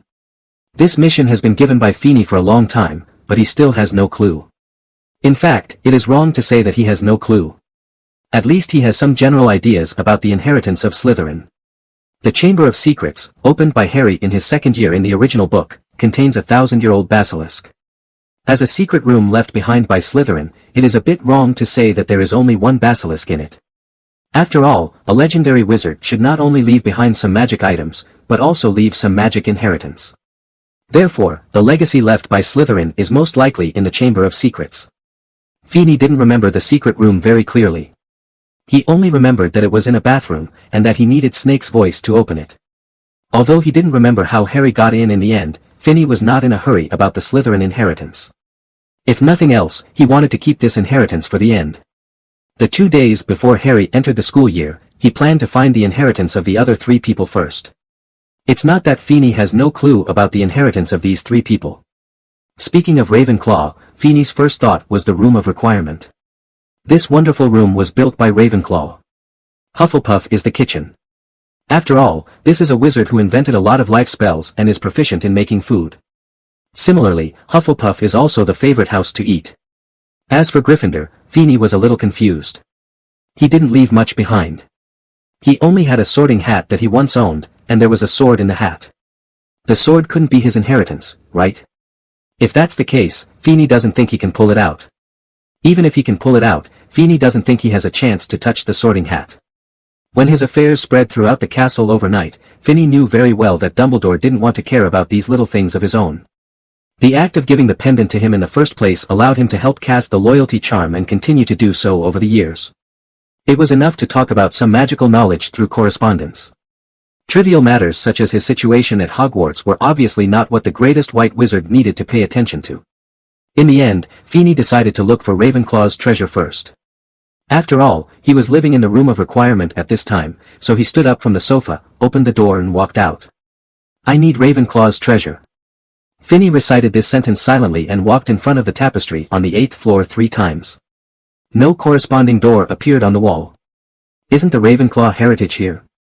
Or is there something I didn't expect? Feeney was not surprised by this result. After all, he was definitely not the first person to think of the fact that 4 legendary wizards could leave a legacy, and he was definitely not the first person to conduct experiments to find out. If it were really that easy to find, it wouldn't be his turn. Whether he is looking for the inheritance left by the 4 Gryffindors or the treasures left by others, in the final analysis it is a matter of history and legend. It is essential to inquire the corresponding information and necessary opportunities. There is no better place to look up information than the Hogwarts library. However, Feeney cannot study in the library now, and he cannot borrow too many books at one time, which is very inconvenient for searching information. However, Feeney didn't have to look up information in the library. After all, he was a Blake. So, the little wizards who were dining in the auditorium the next morning saw such a scene that shocked them. Every morning at breakfast at Hogwarts, it is time for the owls to deliver packages, letters, magazines, and newspapers. Therefore, every morning, many owls appear in groups in the auditorium. However, this morning, the scene in the auditorium was different. Those owls can no longer be described as swarming, they can only be described as covering the sky and covering the earth. A large number of owls flew into the auditorium carrying packages, found Feeney, dropped the packages, and then left. They don't even have time to rest, because there are too many compatriots with the same purpose. Therefore, after the breakfast where owls kept delivering packages, the little wizards never saw the mountains of packages piled up next to Feeney. What's even more shocking is that there are far more owls than those seen in the morning, and they don't only come to deliver packages in the morning. Feeney spent the next day picking up packages. The next few days were the same, which shocked many professors. Feeney's packages are almost all books and information, which the little wizards don't understand, but the professors, as adults, know very well how expensive these things are. You know, the most expensive things in the world are life and knowledge. In many cases, the price of knowledge is much higher than life. At this moment, everyone clearly felt how rich the richest family in the magic world was. This was Feeney's second method. Since he couldn't get into the library, he found Mrs. Pants and asked for a library book list, and bought back all the books in it that could be bought outside. Just like Elementary Curse, Feeney bought several versions, abridged, unabridged, corrected, and original. There were even some original copies of the classics that Feeney spent a lot of money to buy from other people. In a family like Weasley, there is really no clear book passed down. It can be seen that the gold galleons are useful. Moreover, what Feeney wants is not the original. He only needs copies of many books. Of course. If he is willing to sell the original to him, he can pay more money. This caused many wizarding families to sell some of their books to Feeney. In the end, with the help of Creature and other elves, Feeney's box was completely transformed into a private library. Except for books like Decryption of Advanced Dark Arts that had been deliberately erased, the magical world at this time he has almost all the books he owns. The establishment of a private library saved Feeney a lot of time and indeed gave him some gains. There are many secret rooms in Hogwarts, some of which are known to the 4 founders, and some of which they built themselves. Such as Slytherin's Chamber of Secrets, such as the Room of Requirement. But in fact, Feeney discovered that there has been a rumor about Hogwarts in the wizarding world, or in the Presbyterian Church, that there is an extremely precious treasure underneath, and the school motto of Hogwarts is, Long Wusua also has some meanings worth pondering. It is said that before the conflict between Slytherin and the other three founders, not only Slytherin established a secret room, but the other three people also established corresponding secret rooms and kept them secret from each other without telling others. After that, Slytherin completely closed his chamber of secrets and left Hogwarts. Ravenclaw transformed his office into the room of requirement and hid it. Gryffindor finally left his sword in the school, sealed his secret room and went out on adventures together. There was no news after that. It is also said that Gryffindor cast a spell on himself and stayed in Hogwarts forever. Here, waiting for the return of his friend Slytherin. On the other hand, Hufflepuff has always stayed in Hogwarts, and has taken in many house elves, developed a lot of magic spells, and combined his knowledge of herbology, potions, and food. Yes, in Hufflepuff, according to Patch, making food is also a profound subject, which can be compared with refining magic. Some in-depth research has been made public. Therefore, Feeney's system mission may actually be looking for the secret rooms left by the four founders. But how did Harry find the Chamber of Secrets at that time? Feeney couldn't remember the original plot, at least not that clearly. He vaguely remembered that it was in an abandoned bathroom, or a women's bathroom. However, these clues are actually enough. As long as you find the bathroom, you may be able to think of other things. However, it's not that easy to get into an abandoned women's bathroom. Feeney had a bad relationship with almost all the little wizards, and there was no way to ask the professor about this kind of thing. Just when Feeney was at a loss because of this matter, Bloody Barrow passed by him. He is the resident ghost of Slytherin, with hollow eyes, a thin face, and silver stains on his robes. He usually likes to hum in the astronomy tower. Even the young wizards in Slytherin's own house are afraid of Barrow and are unwilling to talk to him. Barrow is also not very popular among ghosts, and most ghosts are unwilling to communicate with him. Of course, this has a lot to do with his unwillingness to speak. Barrow usually stares at one place, as if he has no sanity, but in fact, he has made many comments to other ghosts, and is proud that Slytherin has won the Academy Cup for several years. The arrogant Bloody Barrow is as ambitious as a Slytherin, and most people suspect that the reason why he stays at Hogwarts is because of the Ravenclaw ghost Lady Grey. It is said that Ms. Grey was actually Ravenclaw's daughter, Helena Ravenclaw, and she was killed by Barrow, so Barrow felt guilty and loved her. Mr. Barrow, can you wait a moment? Barrow is the only known ghost who can become invisible, so Feeney is not willing to let him miss like this. It will be difficult to find him later. It's true that Feeney couldn't get clues from the little wizard and professor, but the ghosts could still. Especially Barrow, who was proud of Slytherin House. He had a great impression of Feeney because he was one of the few little snakes who could compete intellectually with Ravenclaw students in class. Oh, little Mr. Phineas, what's the matter? When Barrow heard Feeney's call, he stopped and turned to look at Feeney and asked. His voice was very unpleasant, a bit like the sound of an old accordion, hoarse and harsh. Well, sir, I have some questions about Hogwarts that I would like to ask you. As you know, I am not welcome in the Academy. Instead, I am ostracized by them. Therefore, I can only ask you these questions. Barrow looks fierce, but in fact he is a very emotional and gentle person, otherwise he would have committed suicide due to guilt for killing Helena, and he has always been by her side to protect her soul. Oh, okay, young wizard, what do you want to ask me? Feeney hesitated for a moment, and at the same time sorted out the clues in his mind, and asked. Well, I'm looking for the treasures that the four founders may have left behind. I heard that Slytherin's Chamber of Secrets was once opened. However, I only found a short description in the school history, saying that there was the girl died. Can I ask where the girl died? Barrow's eyes became empty again, as if he was distracted or thinking about memories. Feeney did not rush Barrow to answer, but just stood here and waited. He was not familiar with the ghosts of other houses. In fact, he didn't even know Barrow. He was only able to talk to him because he was the ghost of Slytherin. I don't know how much time passed, but the sky gradually became darker. It is common for Feeney to be pointed at by other little wizards. It is common for Barrow to float in one place with empty eyes. However, there has never been a little wizard like Feeney standing in front of Barrow waiting for him. Pass. At this time, Barrow came back to his senses and looked at Feeney. The corners of his mouth twitched slightly, revealing an ugly and cruel smile. Few people are willing to wait for me like this. I found the memory of the incident you mentioned. A little witch did die at that time. After that, a boy found the monster in the secret room and won the Special Contribution Award. He still has the trophy. Where is the showroom? Oh, by the way, you are asking about the location of the crime, right? No one knows where exactly this happened, but the poor child was found in the women's bathroom on the second floor.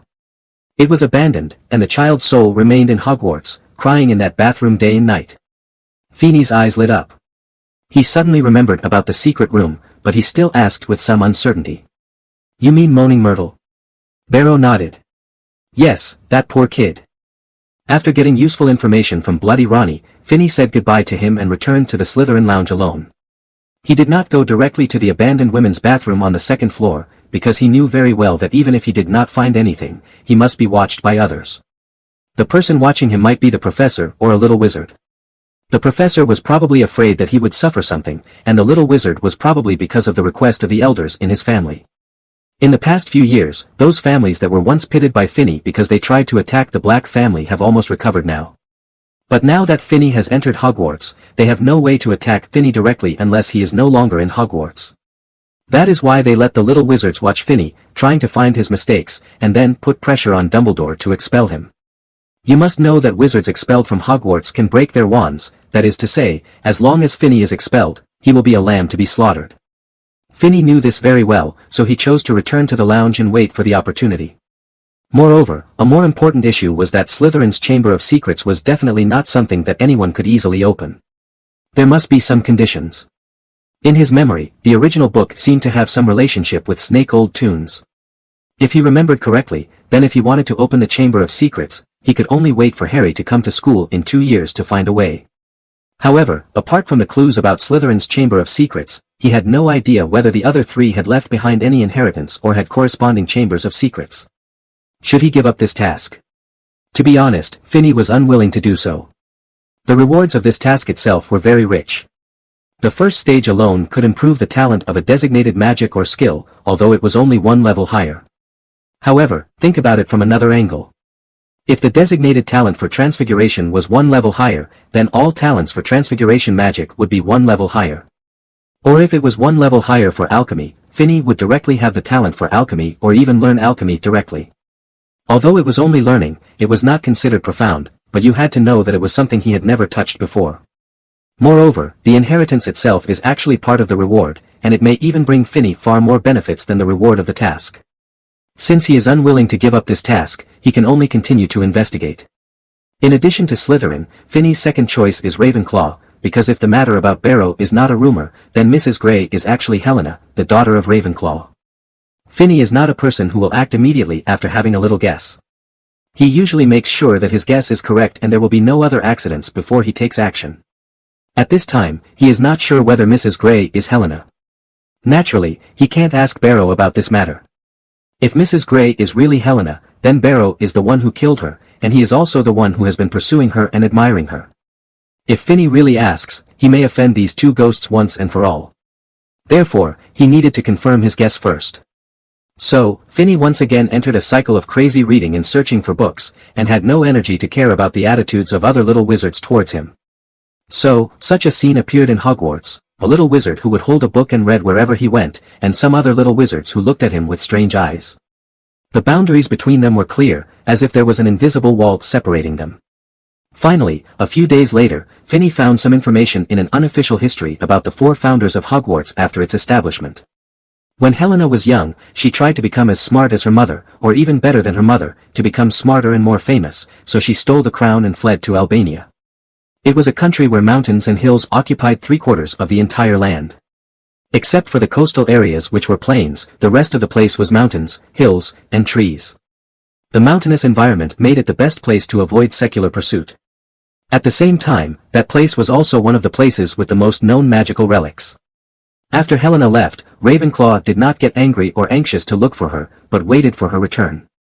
However, Helena did not come back until she was seriously ill, even though Ravenclaw knew where Helena was at that time. In order to see his daughter for the last time before he died, Ravenclaw found a nobleman who had always loved her since he was young, Sir Barrow, to go to Albania to find her. Sir Barrow was also a powerful wizard. He found Helena outside the forest of Albania and told her about Ravenclaw. Unfortunately, Helena thought that Barrow was deceiving her at that time. In the end, the two had a dispute, and Barrow accidentally killed his beloved Helena. After waking up, Barrow finally chose to escape in the complex emotions of guilt, sadness, and regret. He raised the knife that killed Helena and committed suicide in front of her body. After Helena died, she found out that she was wrong and that Ravenclaw was indeed seriously ill. Her reluctance to leave her mother and her regret for herself made her choose not to leave, but to stay and return to her home, Hogwarts. However, when she returned, Ravenclaw had died. So, she changed her name to Ms. Grey and became the ghost of Ravenclaw. Similar to her, Barrow also came to Hogwarts and became the ghost of Slytherin. Finney closed the book in his hand with a heavy look. The things recorded in the book were roughly the same as his speculations. He just didn't know how the author knew the details about Helena, Ravenclaw, and Barrow. Finney looked down at the author's name on the title page of the book, but found that there was no name written there, only a capital S. The author wrote this book under a pseudonym, and the things recorded in this book were not only the stories of Ravenclaw and Helena, but also the stories of the other 4 founders. This was not the most surprising thing for Finney. What Finney found most difficult to accept was that this book was not published, but was a collection of books of a family, or a heritage book. However, for some unknown reason, it was circulated in the magic world. The one who sold the book to Finney was a werewolf wizard in the magic world. During this period, wolf poison potion had not yet appeared, and the treatment of werewolves was very poor. The werewolf sold Finney not only various books, but also some ancient magic items. It seems that the things recorded in this book are very likely to be true, so he can go to Ms. Grey. Ms. Grey and Barrow were completely different, even though both were usually silent. However, Barrow is more immersed in her own world and regrets, while Ms. Grey is really silent, and often sits in a classroom and looks at the podium quietly, as if reminiscing. The way I used to attend class. It can be said that it is very difficult for Finney to find a classroom in Hogwarts. However, she actually has another place she often goes to, Ravenclaw's Tower, which is also Ravenclaw's. Outside the common room door. Compared with the other 3 houses, Ravenclaw does not exclude young wizards from other houses from entering their lounge, provided that they can answer the raven-shaped bronze knocker on the door by themselves. And Finney plans to go there to wait for Ms. Grey's return. This wait lasted all day, and luckily it was a weekend, so Finney had no classes, otherwise he would have skipped classes as he had never skipped classes before. Although it is important to complete the task, once you skip classes, the goodwill that has been hard to build with many professors will be lost. Ms. Grey. Finney looked at the female ghost that appeared in front of him and asked. It was a tall, arrogant, but well-educated lady. She nodded. It's me, what's wrong with you? The ghost's voice was very calm, and she didn't care or take it to heart that Finney was chatting with her. So, are you Helena Ravenclaw? Upon hearing this, Grey, or rather Helena's expression changed, the corners of her mouth slightly raised, a sneer appeared, and she looked at Finney. Why, you're also here to ask me about my mother's crown. After saying that, she turned around and left, and said at the same time. Then I'm afraid I can't help you. Etc. Finney took a deep breath to make himself less angry at Helena's contempt. I don't know if it was Helena's unique ability or Finney was too impatient. Even when he was targeted, isolated, and ostracized in the school life for more than a month before, he didn't feel angry. At this time, he actually felt angry because of Helena's 2 words. This was very abnormal. I'm not here to ask about the crown. Of course, now I'm a little interested. Of course, it's not the crown, but your story. Helena stopped and looked at Finney with some contempt. You are not the first little wizard to ask me about the crown. Generations of students have been trying to force me. Finney shook his head and said. I said, my goal is not to get a crown, or to gain a few points, or to make myself smarter. According to legend, the diadem of Ravenclaw can make those who possess it wiser. Helena didn't believe what Finney said. She looked at Finney with suspicion. Finney shrugged and said. I know about you, and I know that you once stole the crown, but those have nothing to do with what I want to ask you today. I want to ask you, when your mother, Ms. Ravenclaw, passed away, are there any words left behind, or any clues about the inheritance? Helena's eyes turned from suspicion to pity when she looked at Finney. In her opinion, the little wizard in front of her was a fool who believed in legends. How could his mother leave a legacy? Even if she did, she wouldn't know it. Finney saw the pity in Helena's eyes, but he had no evidence to prove that the legacy left by the 4 founders was not a legend or a rumor, but a reality. He can't tell Helena about the system. You don't really believe that my mother would leave a so-called inheritance. If she did, I wouldn't know about it, but I don't know. Helena looked into Finney's eyes and said. Finney frowned and said. However, since there are corresponding legends, it means that there is some basis.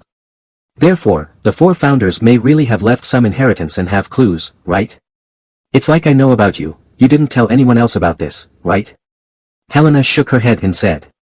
No, more than 40 years ago I once told a man that he had taken away from me where I had hidden my mother's crown, and that he had deceived me with his sweet words. Feeney shook his head and said. But even so, he doesn't know that it was you who stole the crown, and it was Barrow who killed you, right?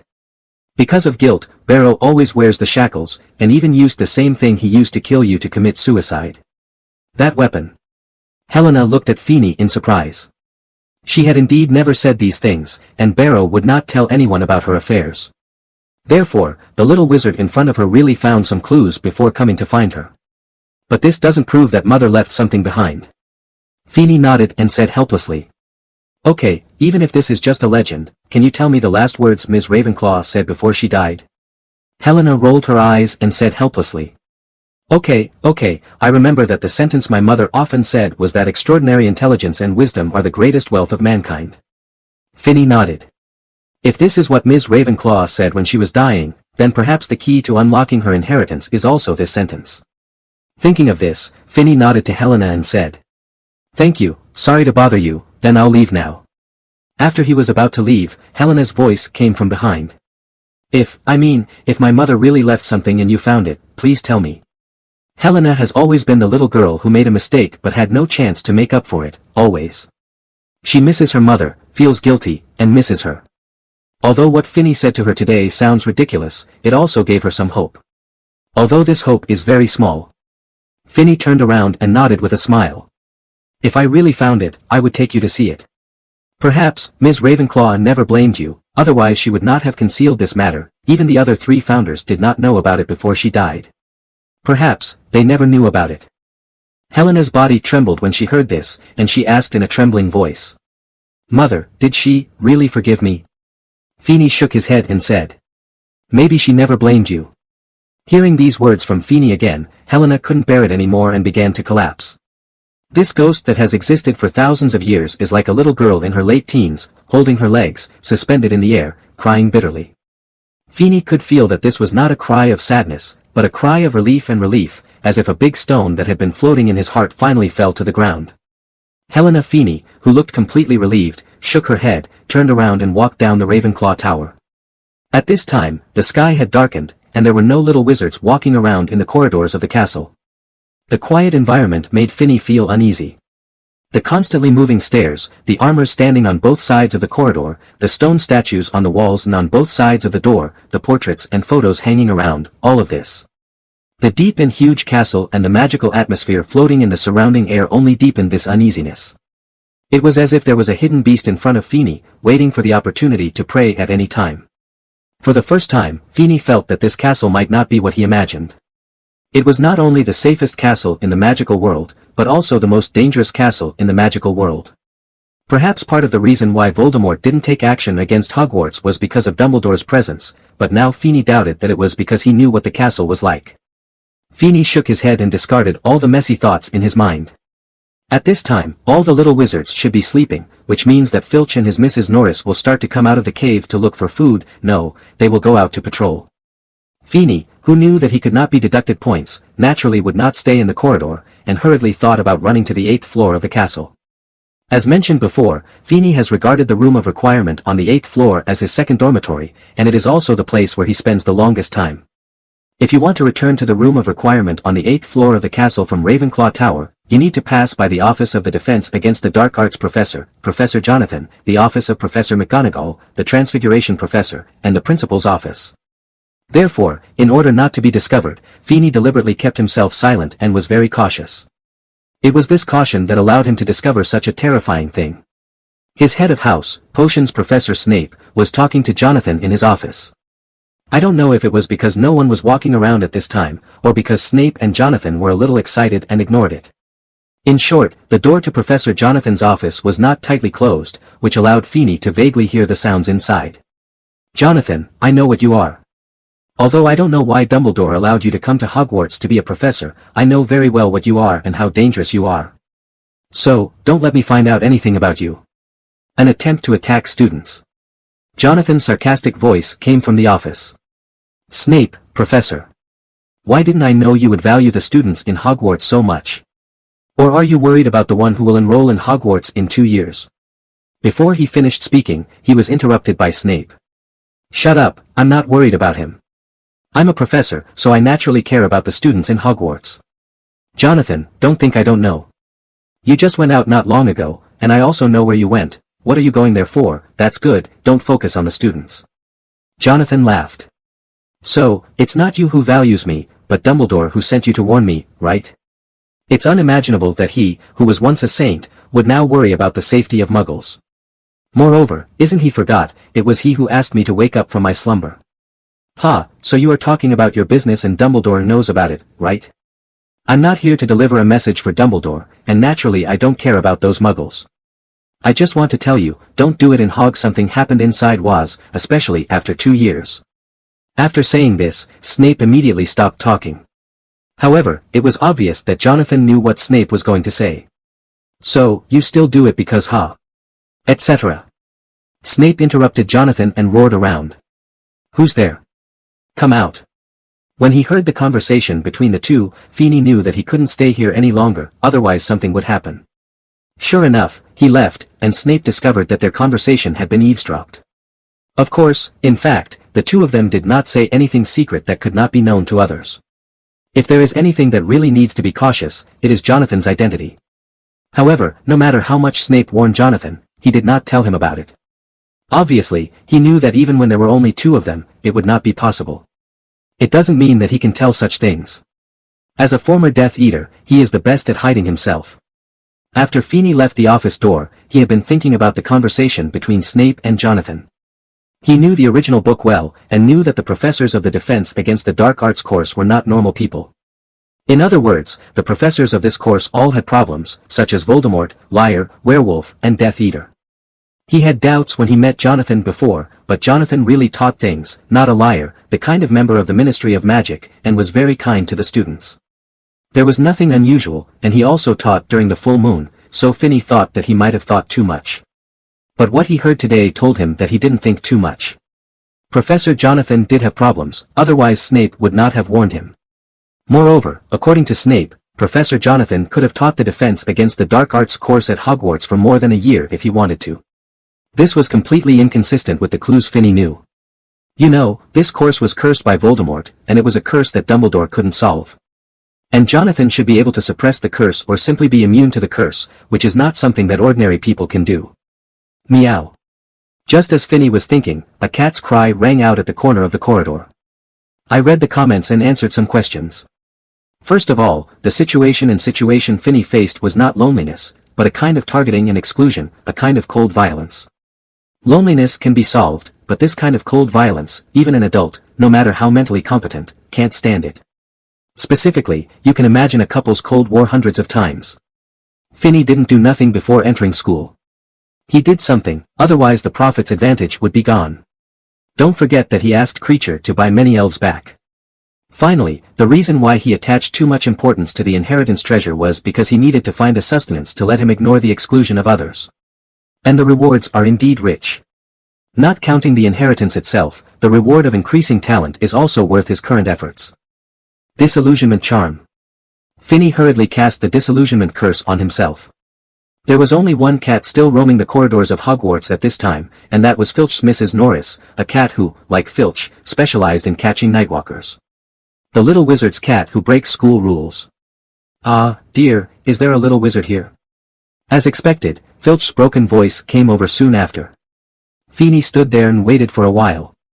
After making sure that Filch was alone, he continued to walk towards the room of requirement. Again, the biggest school rule at Hogwarts is that there are no school rules. As long as you are not caught red-handed, it is not considered a violation of school rules. This may give the young wizards the idea of exercising their magical abilities when they violate school rules. Arriving at the 8th floor of the castle, Feeney paused as he looked at the drooling statue in the corridor. The statue was ugly, even extremely ugly. The reason why it was placed here, Feeney knew very well, was because it is the guard at the door of the principal's office, and you can enter the office only if you say the correct password. Feeney even suspected that it had its own intelligence, just like those portraits. Therefore, every time Feeney passed by here, especially at night, he would deliberately slow down and cast the illusion spell to make himself invisible. Although Dumbledore is a trustworthy professor and the best person that Feeney thinks can protect him within a certain period of time, Feeney is still unwilling to get too close to Dumbledore, a semi-fixed Legilimens all year round. Feeney felt that although he couldn't stay far away from the old saint, he still had to keep a proper distance. In the end, everything went smoothly, and Feeney successfully returned to his small room in the Room of Requirement. Feeney threw his body heavily on the big bed in the center of the room and breathed a long sigh of relief. After hearing the conversation between Jonathan and Snape, he had been nervous, fearing that he would be discovered by eavesdropping.